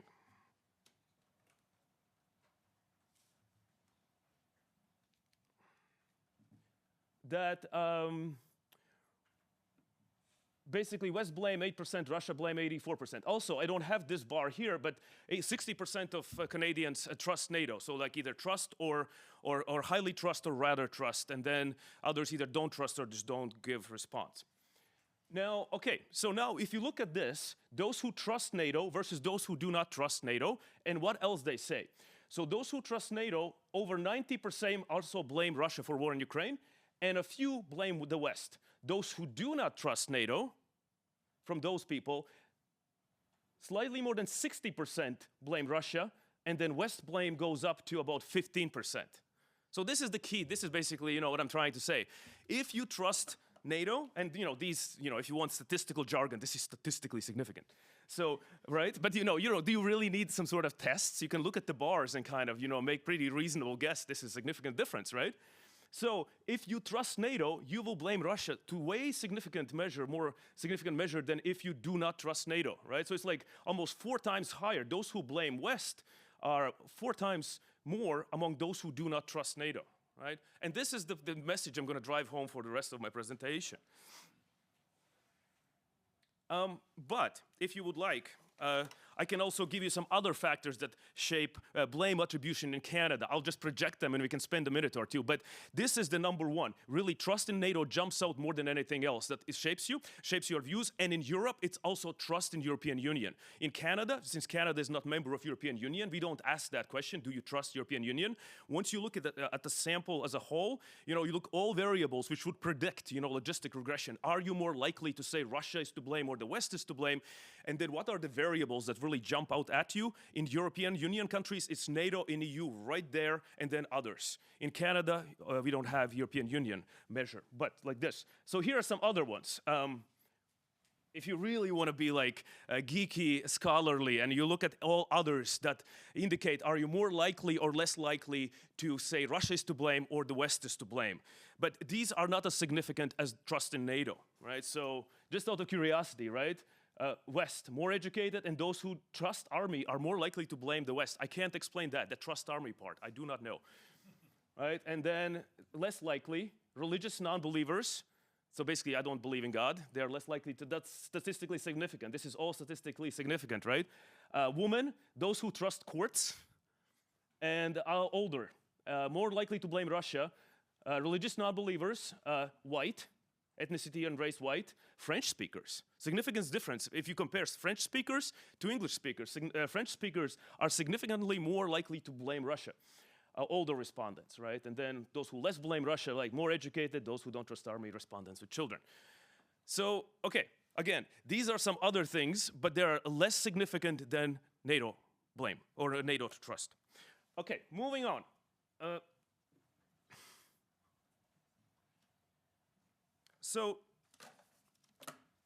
And I would say that rebuttal simply, once you deal with disinformation, right? How do you deal with disinformation? How do you tackle Russian disinformation?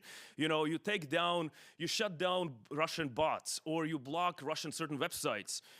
You try to identify and basically hunt down this fake information. But I would say that that may not be enough, or that does not work well enough.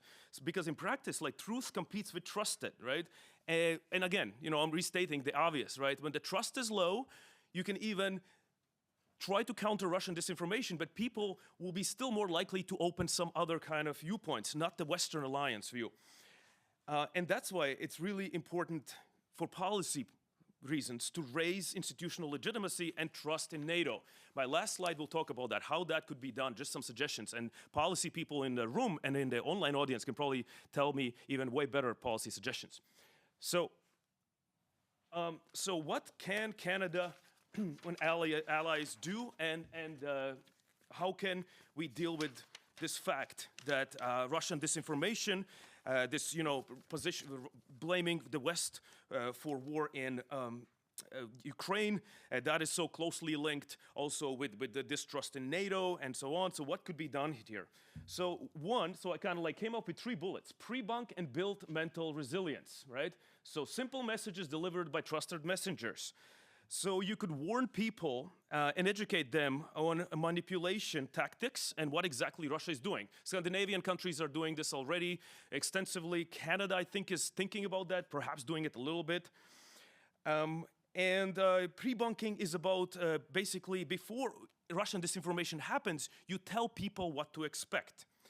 So kind of like let people know this is coming, and you basically equip citizens with cognitive tools that allow recognizing manipulation before it spreads, before it happens. For example, those of us who study Russian disinformation, you kind of already know Russian tropes about the West, right? What they will say. I'm thinking about when Russia invaded Ukraine now 4 years plus ago, right? So right before Russian invasion, American government was actually doing exactly this debunking, saying that Russian military is basically being formed close to Russia-Ukraine border, and they are Russians about to basically say there was attack from Ukraine. So basically there's a lot of debunking happening, and Russian government basically said, here are some plots we have discovered that Russians will claim that Ukrainians attacked them first, and then we're gonna go in to rebut that, right? And that never happened, meaning Russia never said that perhaps because it was debunked even before it happened. you can kind of know what Russia would say about the war, right? They would say we're fighting Nazis. Okay, Paul and I, we had chats about that. It used to be fighting Nazis. Now it's fighting Nazis for Russian audiences, not so much for the West, right? So now we also know that according to Western country, Russia targets or uses different disinformation depending on a country, depending on a region. So we kind of know already what exactly Russia is saying. So from policy perspective, you could talk about that up front, saying these are the frames that will be coming. And these are the frames that Russia is using, and this is why and how they are off base. All right, point number 2. Emphasize NATO's relevance and tangible benefits for Canadians.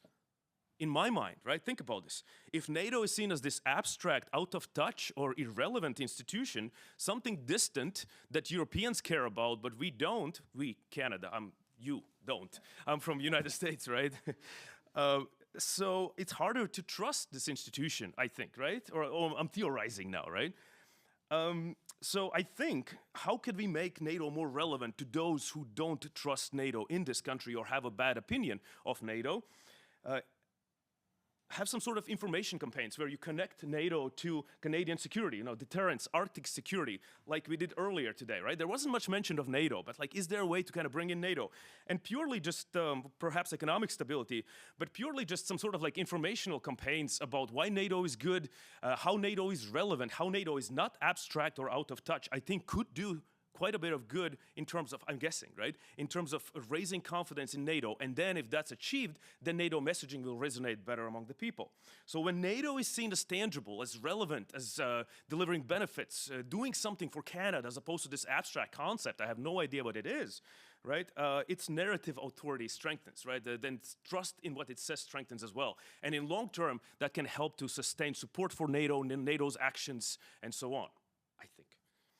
And finally, treat trust as an early warning indicator. So track trust in NATO and its key communications, right? Communicators, and you can look at declining trust in NATO can be like a warning signal. Well, think about this. We have all kind of warning systems and all kind of measures. So we invest, the Western world, in cybersecurity, and building missile domes and so on. But we can also invest in just doing like a public opinion on trust in NATO. And I know Canada is doing some of this already, but we could also invest and pay strategic interest, strategic attention to what extent people have favorable view of NATO. And if that view is really dropping, we can look at that as an early warning indicator that something is going bad and we need to take some sort of action to rebuild that trust. So, I think, right, so trust, so if the trust in NATO goes down, according to my research, it suggests that's susceptibility, your ability to be open, your inclination to be open to alternate narratives and positions and messaging goes up.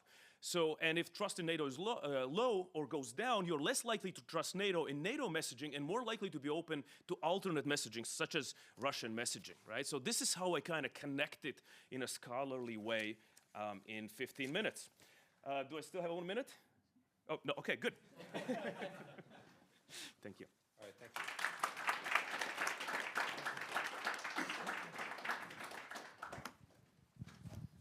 Okay, our next two presenters are actually presenting two parts of the same project, and so I'll go ahead and introduce them together, and then they're going to do this tag team, I guess. So our next speaker will be Dr. Philip Mai from Toronto Metropolitan University. The title of the project is Mapping the Spread of Kremlin's Propaganda and Disinformation on Social Media. Dr. Mai is a senior researcher and co-director of the Social Media Lab at the Ted Rogers School of Management at Toronto Metropolitan University.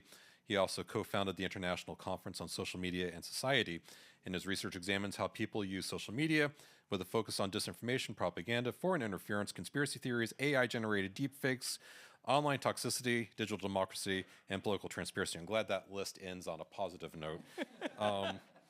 The second speaker then will be also the final speaker for the panel, will be Dr. Anatoly Grust, also from Toronto Metropolitan University.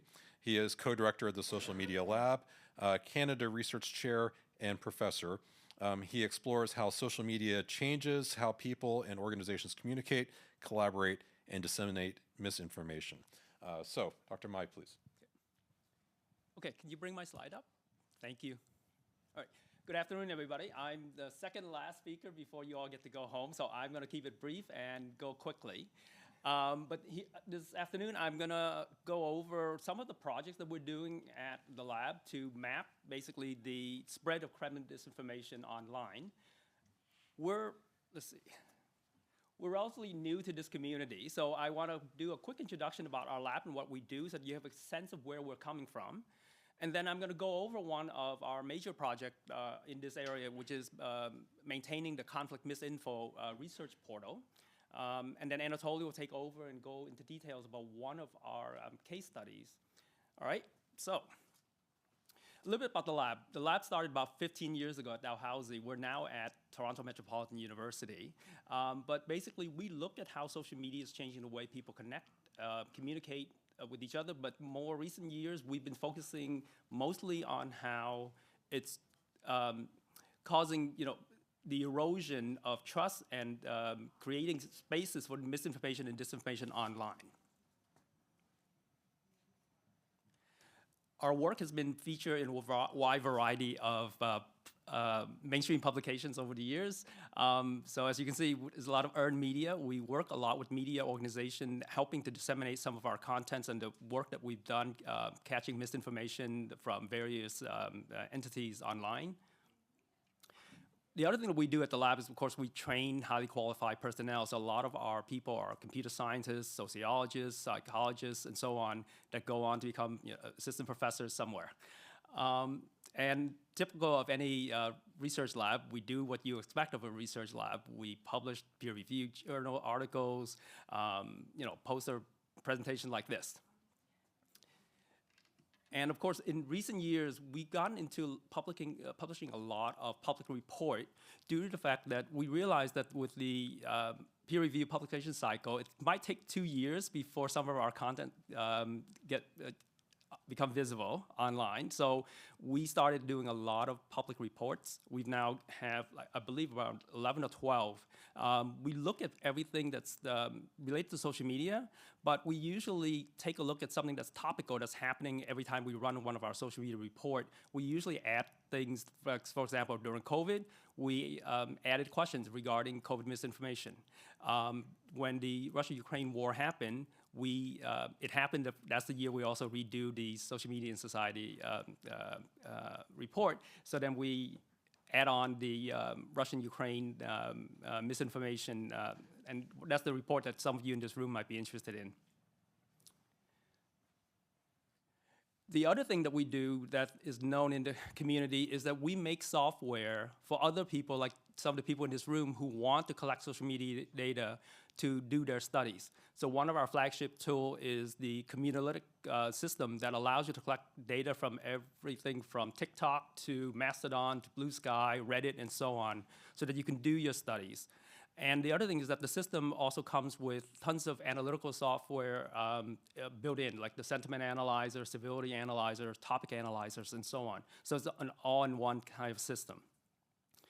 And the other thing that we do, which is one of the projects that I'm going to present today, is that we make dashboard. There are so much open source data available online, but nobody has the time or the know-how to basically sift through that data so that it's actionable in a timely manner. So for example, we have a deepfakes tracker website where we review all of the available deepfakes tracking tools. We test them to see which one works, which one doesn't.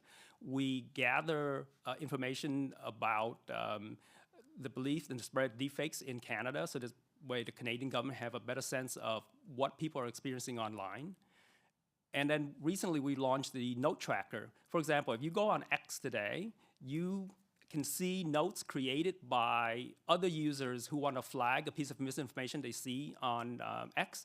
But the problem with that is that the majority of proposed notes never see daylight, meaning about 90% of the proposed note never reached the threshold that Elon decided that it should be shown. What we did was like, wait, we can show all of those. So what we did was we collected every single community notes available, and then we attached them to those posts before they even become available on X. So if you are tracking down a piece of misinformation and you want to see what is the latest debate on X, you get to see it here before it shows up on X. So I'm going to get into the conflict misinfo next, because that's the main topic that I'm going to present this afternoon. At its core, it's really a consortium or a grouping of different resources that we think are helpful and related to those of you who are interested in understanding the Russian-Ukraine war. So when you go to conflict.misinfo.org, we have been scouring the internet looking for external resources that are other groups in Europe, in Asia, and in North America who are working and looking at the war. So you can find all of those projects there. We gather into all kind of educational games that might help with media literacy in this area. We put that there for you also. We collected external data set in case you want to do additional studies. Other people might have collected data set regarding the war. You can then reuse some of those data sets because we will link you to those data sets so you can reuse them for your own studies. And then linked out to some of the testimony that we've given to the Senate of Canada so that you can see where we are, what some of our stance on some of these issues. And then the other part of the website is, of course, some of our publications. I'll go over those a little bit later. But the thing that I want to focus most on is the conflict misinfo dashboard. The dashboard is something that's very unique. It's one of a kind in that right now, if you're trying to track Russian disinformation, you will have to go to over 200-something fact checkers around the world to see, hey, did you check anything related to the Russia-Ukraine war today, right? And sometimes, some days, they'll have one. AFP might have one today. They might have another one 3 days later. What we've done is we built a little robot that go to all 200 some of those fact checkers from in India to Indonesia to Brazil to the US to within Canada. We gather all of them up. We ask them daily, do you have anything related to the Russian-Ukraine war that you recently fact-checked that was floating around your part of the world? If you did, we take that information, we then translate it into Ukrainian, we translate it into English if it's not in English, and then we tell you what was the claim? Was it debunked? Was it false? Was it not true? So if you're looking for the latest and greatest example of what's currently floating around, this dashboard is where you go. So when you go there, you can see like it's a simple dashboard that tracks each day how many fact checks coming from these 200 fact checkers are coming in to us. And then you can see, for example, which fact-checking organization have those fact checks involving the war. You can see what language. Number 3, like for example, tells you what language those fact checks are coming in from. So you can see who is doing a lot of fact checking involving the war. Like right now, for example, it's a group in Ukraine that's doing that. But in the early days, when we first launched this in 2022, the evening after the war started, Anatoly and I just basically spent 24 hours building this site overnight, bought the domain name, and was online within the next day. Most of the fact checks at the beginning was coming from AFP, Reuters, and some of the Western organizations. But over time, most of those Western organizations have moved on. And it looks like right now, in recent months, the only people who are still interested in fact-checking anything related to the war are groups in Ukraine, which is not surprising. They have a vested interest in it. But the beauty of this dashboard is that you can look back in time to see all of the fact checks over the years. We have fact checks going back to December of 2021 involving Russia-Ukraine. But like I said, there's now over 7,000 fact checks that we have been able to capture and put into the database. And the best part is you can download that. So when you go to our website, you can check out, and if you want to do any additional studies on those 7,000 fact checks involving the war, you can do that. Once you click on any of those fact checks, we will tell you about the claim itself, the date that it was submitted. We tell you about the rating. Was it false? We normalize all the claims because, for example, different fact checkers around the world will use different scales. Some will use a 3-point scale, some will use a 5-point scale. So what we do at the lab is basically we came up with a way to normalize that. So this way it's either true, false, or misleading. So this way it's a little bit easier to decipher. And then we let you go to that actual article and read more about it. So this dashboard is being used by diplomats and others and analysts because every morning they just open up this dashboard and they get this stuff delivered to them without them having to go again to all those different fact checkers. So for example, here's a more recent one. Of course, they took advantage of the Epstein release, right? So this was floating around. And again, you can go there and you can see all these different false claims that are floating around and that have been fact-checked. So I'm going to close my presentation by just giving you a quick rundown of 3 recent studies we did in this area. Because again, most of our work is more or less in the discourse analysis and communication side. But like I said, since 2022, we've gone really deep into looking at the Russia-Ukraine situation. So here's a recent study where we look at who's falling for Russian disinformation in Canada. We surveyed 1,500 Canadians. We did a census balance survey across Canada, and we wanted to know, like, what characteristics do they exhibit that are common? So according to the study, the findings shows that people who are more conservative in Canada are more likely to believe some of the Russian narratives. People who are terminally online are more likely to believe in Russian narratives. So if you're interested in that paper, it's available at Social Media Plus Society from SAGE. And then another thing that we do is we do a lot of hands-on studies where we try to recruit people and test things like footnotes, because there's a lot of push in recent years, up until recently, for things like footnotes and blur screens to reduce misinformation online. And we've always wondered, does that work? Because the platform, they go to Congress, they go to Parliament, they say, hey, we have a solution. We put a footnote underneath those COVID misinformation. We put a footnote under those Russian misinformation. Problem solved, right? And we're like, where are those studies? Most of them are internal, they don't release them. So we decided we want to do our own. So we made a simulated Facebook timeline, and then we randomly inserted known Russian misinformation into the timeline, and we invite people to scroll through the timeline. We design the timeline so that it looks and feels just like your Facebook timeline. You can like things, you can comment, you can post, and we want to see, which one of these interventions help. And you know what? Both the blur screen and the footnote does reduce the number of interaction people have, simply because people are busy. They're looking for easy little signal that help them to scroll on by. So if you have those interventions, people will move on. But sadly, since 2022, most of the platform have decided they're gonna scale back on fact-checking, which is unfortunate because our studies and other similar studies have shown that it does work. But sadly, that's not the way things are going anymore. And the last study that we did recently is looking at how people discuss the Ukrainian refugees in the West. So we scoured X when X data was still available for free to us, where we examined tweets involving any mention of refugees and Ukraine. And we wanted to see what kind of narratives are people using against Ukrainian refugees? Because if you think about it, the refugees situation from Ukraine is very unique. It's one of the first one in modern history where the majority of the refugees are white. Most of the refugees crisis in the last 50 years or more have been non-whites.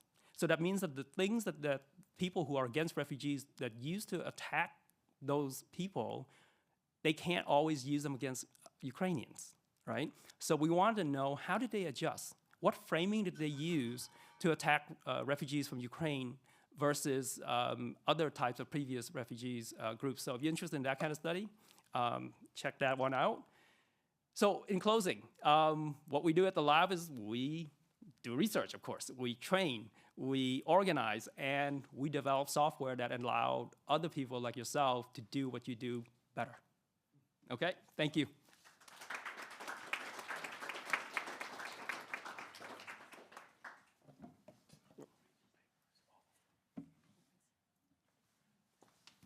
Good afternoon, everyone. I'm Anatoly Gruz, as Paul introduced me earlier. Thank you for hosting us at Carleton. I'm so happy I'm wearing this tie because it matches colors of Carleton University, black and red. But on a more serious note, as my colleague Philip introduced you to already, we're the Social Media Lab trying to understand who are pushing pro-Kremlin narratives. And sometimes those would be operatives from Kremlin, but sometimes there will be other actors. And so in this next project that I'm going to briefly outline, we're looking at specifically Telegram as this information space, question mark, whether it's contested or not, but who are pushing pro-Kremlin narratives in English? So that's the question we ask. We know Telegram is quite popular in Eastern European countries, but the question was, are there any legitimate or influential North American or English-speaking actors there who are aligned with the Russian narrative? So that's what we try to address. Before I get into that case study, though, what Philip forgot to mention that we've been recently sanctioned by Kremlin, so Philip and I personally, and in the sanction, they actually mentioned conflictmisinfo.org website as a reason why we are, Banned for life from travel in Russia. Oh, darn. Not that we were planning to anyway. Anyway, so that's what we realized. That's the signal that that's what Russia doesn't want to see and hear. They don't like truth. And that's what we're here to do. And so getting into the Telegram study, which was recently published in Journal of Communication Technology with my colleague, I'll briefly outline how we collected the data and then outline some of the results and future work. Those of you who haven't used Telegram, think of it like Facebook has Facebook pages and Facebook groups. So Telegram also has Telegram channels where a person or an entity can start an account and people can start following that channel and it broadcasts information. And one channel can rebroadcast another channel. And there are also Telegram groups, small and large as well, where groups can be public or private and people can answer questions and so on and so forth. When we collect data from Telegram, we are using the platform's prescribed methods, which is called API, Application Programmable Interface. So we don't scrape directly, but we're following rules of terms of service. So therefore, our data set only will include publicly available pages and groups. So that's a big footnote. So first, we collect, as I mentioned, data from Telegram and store it in a database for future work. Just give you an idea of the volume of data set we have for Russia-Ukraine related pages, channels, and groups. It's about 500 million posts was just for the first 2 years, and it's counting, so we collected more than that. But the question was, like, how do you find those channels and groups that are related to the topic we want to study? Telegram API doesn't allow you to say, hey, go and give me all the data related to this topic. And sometimes channel or group can discuss one topic and topic B, and sometimes Russia-Ukraine. So what we adopted this snowballing technique, which is common in many fields, where we started with a seed, with a list of accounts, channels, or groups that knowingly share information or misinformation we didn't classify at that time, focusing on Russia-Ukraine war. And we've done really comprehensive work in terms of compiling these 177 seed channels, what we call them, that knowingly were influential, were popular both in Russia and Ukraine, because we wanted to outline this whole information space. It wasn't just focusing on Russia or Ukraine. Who is talking about Russia, Ukraine? That's the question. And then once we have this initial seed channels and groups, we then look at what other channels they repost or link to. And that's where the snowballing effect came in. So you start with a small group and then you expand your sample. Example how we discover those additional groups. On this slide, for example, we start with, let's say, now infamous channel called Donbas Devushka. And so the channel mentioned or linked to RIA News, Russian news channel. And so now we see their post linking to another channel. There's that connection, so we can now include RIA News in our next iteration of data collection. Or if Donbas Devushka forwards, essentially reposts another channel like this one, channel called Missiles and Nukes, when they first posted a video when Kiev shut down their first Kinzhal, and Russians like, oh, it's not possible. Like, Kinjal cannot be shut down, and there were video evidence, and so this particular pro-Russian, pro-Kremlin channel, Missile and Nuke, were debunking, like cannot happen, that it can be shut down. But anyway, so Donbas Devushka reposted that post, and so that's how you discover additional channels. And the reason it's important, because this is how information and disinformation travels in any communication network. So it's using the platform's affordances, features to disseminate. And that's how you discover and build through multiple iterations a more comprehensive view of this information space in the network representation format. It's quite busy and small pictures, I understand, but essentially the dots there are those channels and groups we're talking about, and connections are those amplification, reposting behavior or mentioning behavior. And so we did it 5 iterations, and we ended with about 20,000 plus channels and groups in the 5th iteration. And at that point, we said, okay, we're now starting to see entities that maybe very marginally talk about Russia. So as you further you go from the core of your network, the more relevant channels you discover. So at that point, we decided, okay, enough is enough. And then we started analyzing snapshot of this network. So what you see in this slide, essentially a snapshot of Telegram information space, and this one represents the first year and a half since the full-scale invasion. We don't have time to go into other snapshots, but they're quite similar. Essentially, the network is quite stable, and we'll talk about that shortly. But what I briefly want to highlight some areas here. Areas are color-coded because there are 20,000+, like believe it or not, there are 20,000+ dots, and each of them Telegram channel or group. But so they are color-coded automatically, but to identify densely groupings where you have channels and groups reposting and mentioning each other. So essentially those echo chambers or bubbles, filter bubbles, whatever you call them.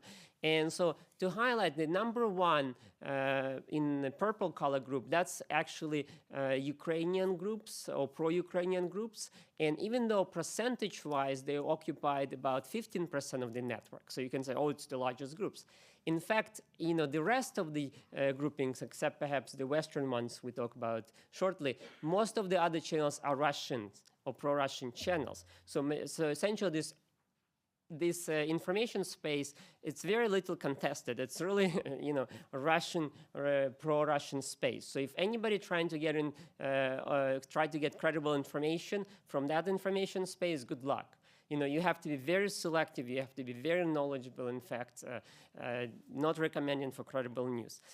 But the core of this network is around, as I mentioned, a Russian channel, specifically Russian media like Korea News. There are other clusters around military bloggers. That's a new kind of type of actors that emerge in this type of hybrid warfare, where you have individuals or groups of individuals usually connected or have some connections to military or activities, or they claim to have it, kind of latest information that's from the front line.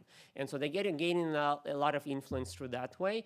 There's also official accounts on Ukrainian side. There were some, but also a lot of on Russian, like Ministry of Defense, Ministry of Foreign Affairs. They all there on Telegram. That's why, looking at this network and then seeing recent announcement how Kremlin planning supposedly shut down Telegram completely in April next month, it's kind of, scratching my head that Russia really benefits from having that space and having influence in that space, not just within Russia, but so we'll see what will happen. They did try to they shut down some of the channels and groups over the period of the war because they were not aligned with their main messaging.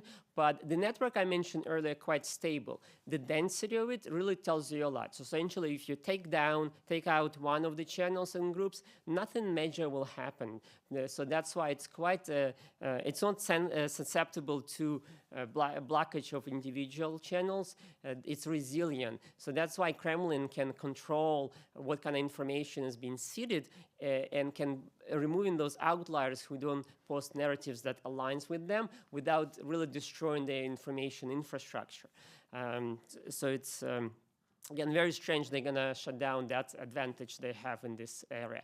What we focus on in this paper, I focus on these bubbles, larger size bubbles, artificially amplified. There are 55 channels that post in English. And there are more channels that post in English, but these are verified accounts with those blue check marks that sometimes you've seen on some of the platforms. And there is a bit of process to get that verified status on Telegram. It's not like with Elon, you have money, you pay me, you get your blue check mark nowadays. But here you have to have like a Wikipedia page or be mentioned by Western media outlets. So essentially, when somebody follows verified account on Telegram, it adds a bit of more credibility and perhaps trust towards those who follow them. So that's why it's so important to know what kind of narratives these accounts, these channels posting in this space. And so again, different color coding helps us to understand what sphere of influence they're coming from. So we have some, not a lot actually, 1, 2, 3, 4, 5, 6, so channels in the purple color, so that's your Ukrainian sphere of influence. Very few, these are posted in English, but they're kind of disconnected from the whole network. The most likely situation, you have the red color nodes there. Most of those are like official Russian account. There's Minister of Defense that account posts in English. There's Minister of Foreign Affairs that posts in English. Kremlin News, non-official channel, but really just rebroadcast what Kremlin says in English. And so these red color nodes mostly play interface to the other cluster, which is mostly influencers in the West, or what they call themselves as influencers. So we did this exercise by looking at the profiles, who these actors are, and what's happening to them, even before some of the media got a hold of the fact that some of these influencers, they were far-right influencers, both in both in the US and in Canada, like examples shown here, they were accused of actually taking Russian money through an intermediate media organization and for their activities, online activities. And so while I appreciate the reference, Yuri's mention about useful idiots, there's enough of those who may be repeating pro-Kremlin narratives. There are also those who are directly or indirectly being paid for what they say. And so in return, then the fact they are connected to the main core, the Russian, pro-Russian clusters here, their content is being used as an evidence by Kremlin to say, hey, see, there is people in the West who actually make sense, and there's an evidence of that. And it goes both ways, because sometimes those who use this topic to align with Kremlin, they want to just drive the audience and clicks, but in other cases, it's they've been paid for that. So we kind of have to understand how this, the design of this information space is not random, and it's being controlled by money and essentially by regulations from Kremlin, by shutting down certain channels that maybe goes against their main, party line. So it's not by random. What are the future work we're envisioning? Expanding that analysis by looking at other English language channels, like I mentioned, Donbas Devushka, account that accused of leaking some confidential information a couple years ago. But these are not verified accounts, but there are actually many of those, and it is important how they reach audience in the West, because they are, again, playing that interface role. They are sometimes, whitewashing the Kremlin narratives here, and vice versa, whatever they say being picked up by the media in Russia. They're also important to look at the publicly facing accounts of Russian embassies and consulate around the world. For example, in our initial data set, you might have missed a Russian embassy here in Ottawa, but they are posting a lot of divisive content. It's not necessarily about Russia-Ukraine war, but a couple of years ago, they posted this rainbow flag, and it's like stop sign, and the message says, you probably don't see it from where you're sitting, but it says, I don't actually see it from here, but it says it's all about family. Family is a man and a woman and children. So those type of accounts, they know what are the sensitive topics, or maybe they know there's some certain part of population in countries like Canada may be more aligned. Maybe some of those that was in a sample that Juris, you presented about. And they want to signal to them that we believe in similar things. You should support Russia, therefore. So those are future directions, and as Philip introduced, essentially, we are in the Social Media Lab building this digital infrastructure for this type of research. And if you're interested in collaborating with us or just using the tools available, please do so. And yeah, and I will finish on this note. Thank you.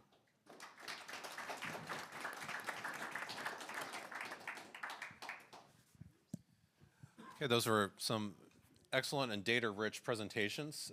Really interesting, especially to see the kinds of things that are being made available publicly for people to use independently as well, which is an important intervention. We're at the closing remarks. I am very conscious of the fact that I am the one thing standing between everybody and drinks. And so I think we'll keep it brief, and just I want to thank all of our presenters first and foremost today for sharing your expertise, your insights, for making time out of your busy schedules. It's been extremely valuable for everybody here. I also want to thank our staff, our research assistants, program managers. Absolutely want to thank the MINDS program for making this possible in the first place, and for all of you for making time out of your busy day to join us today. Please, if you have any feedback, do send us a quick missive. The QR code is here on the wall. We promise not to track you beyond that. And we hope to see you all again when we do this again about this time next year. So thank you all very much, and enjoy the rest of your days.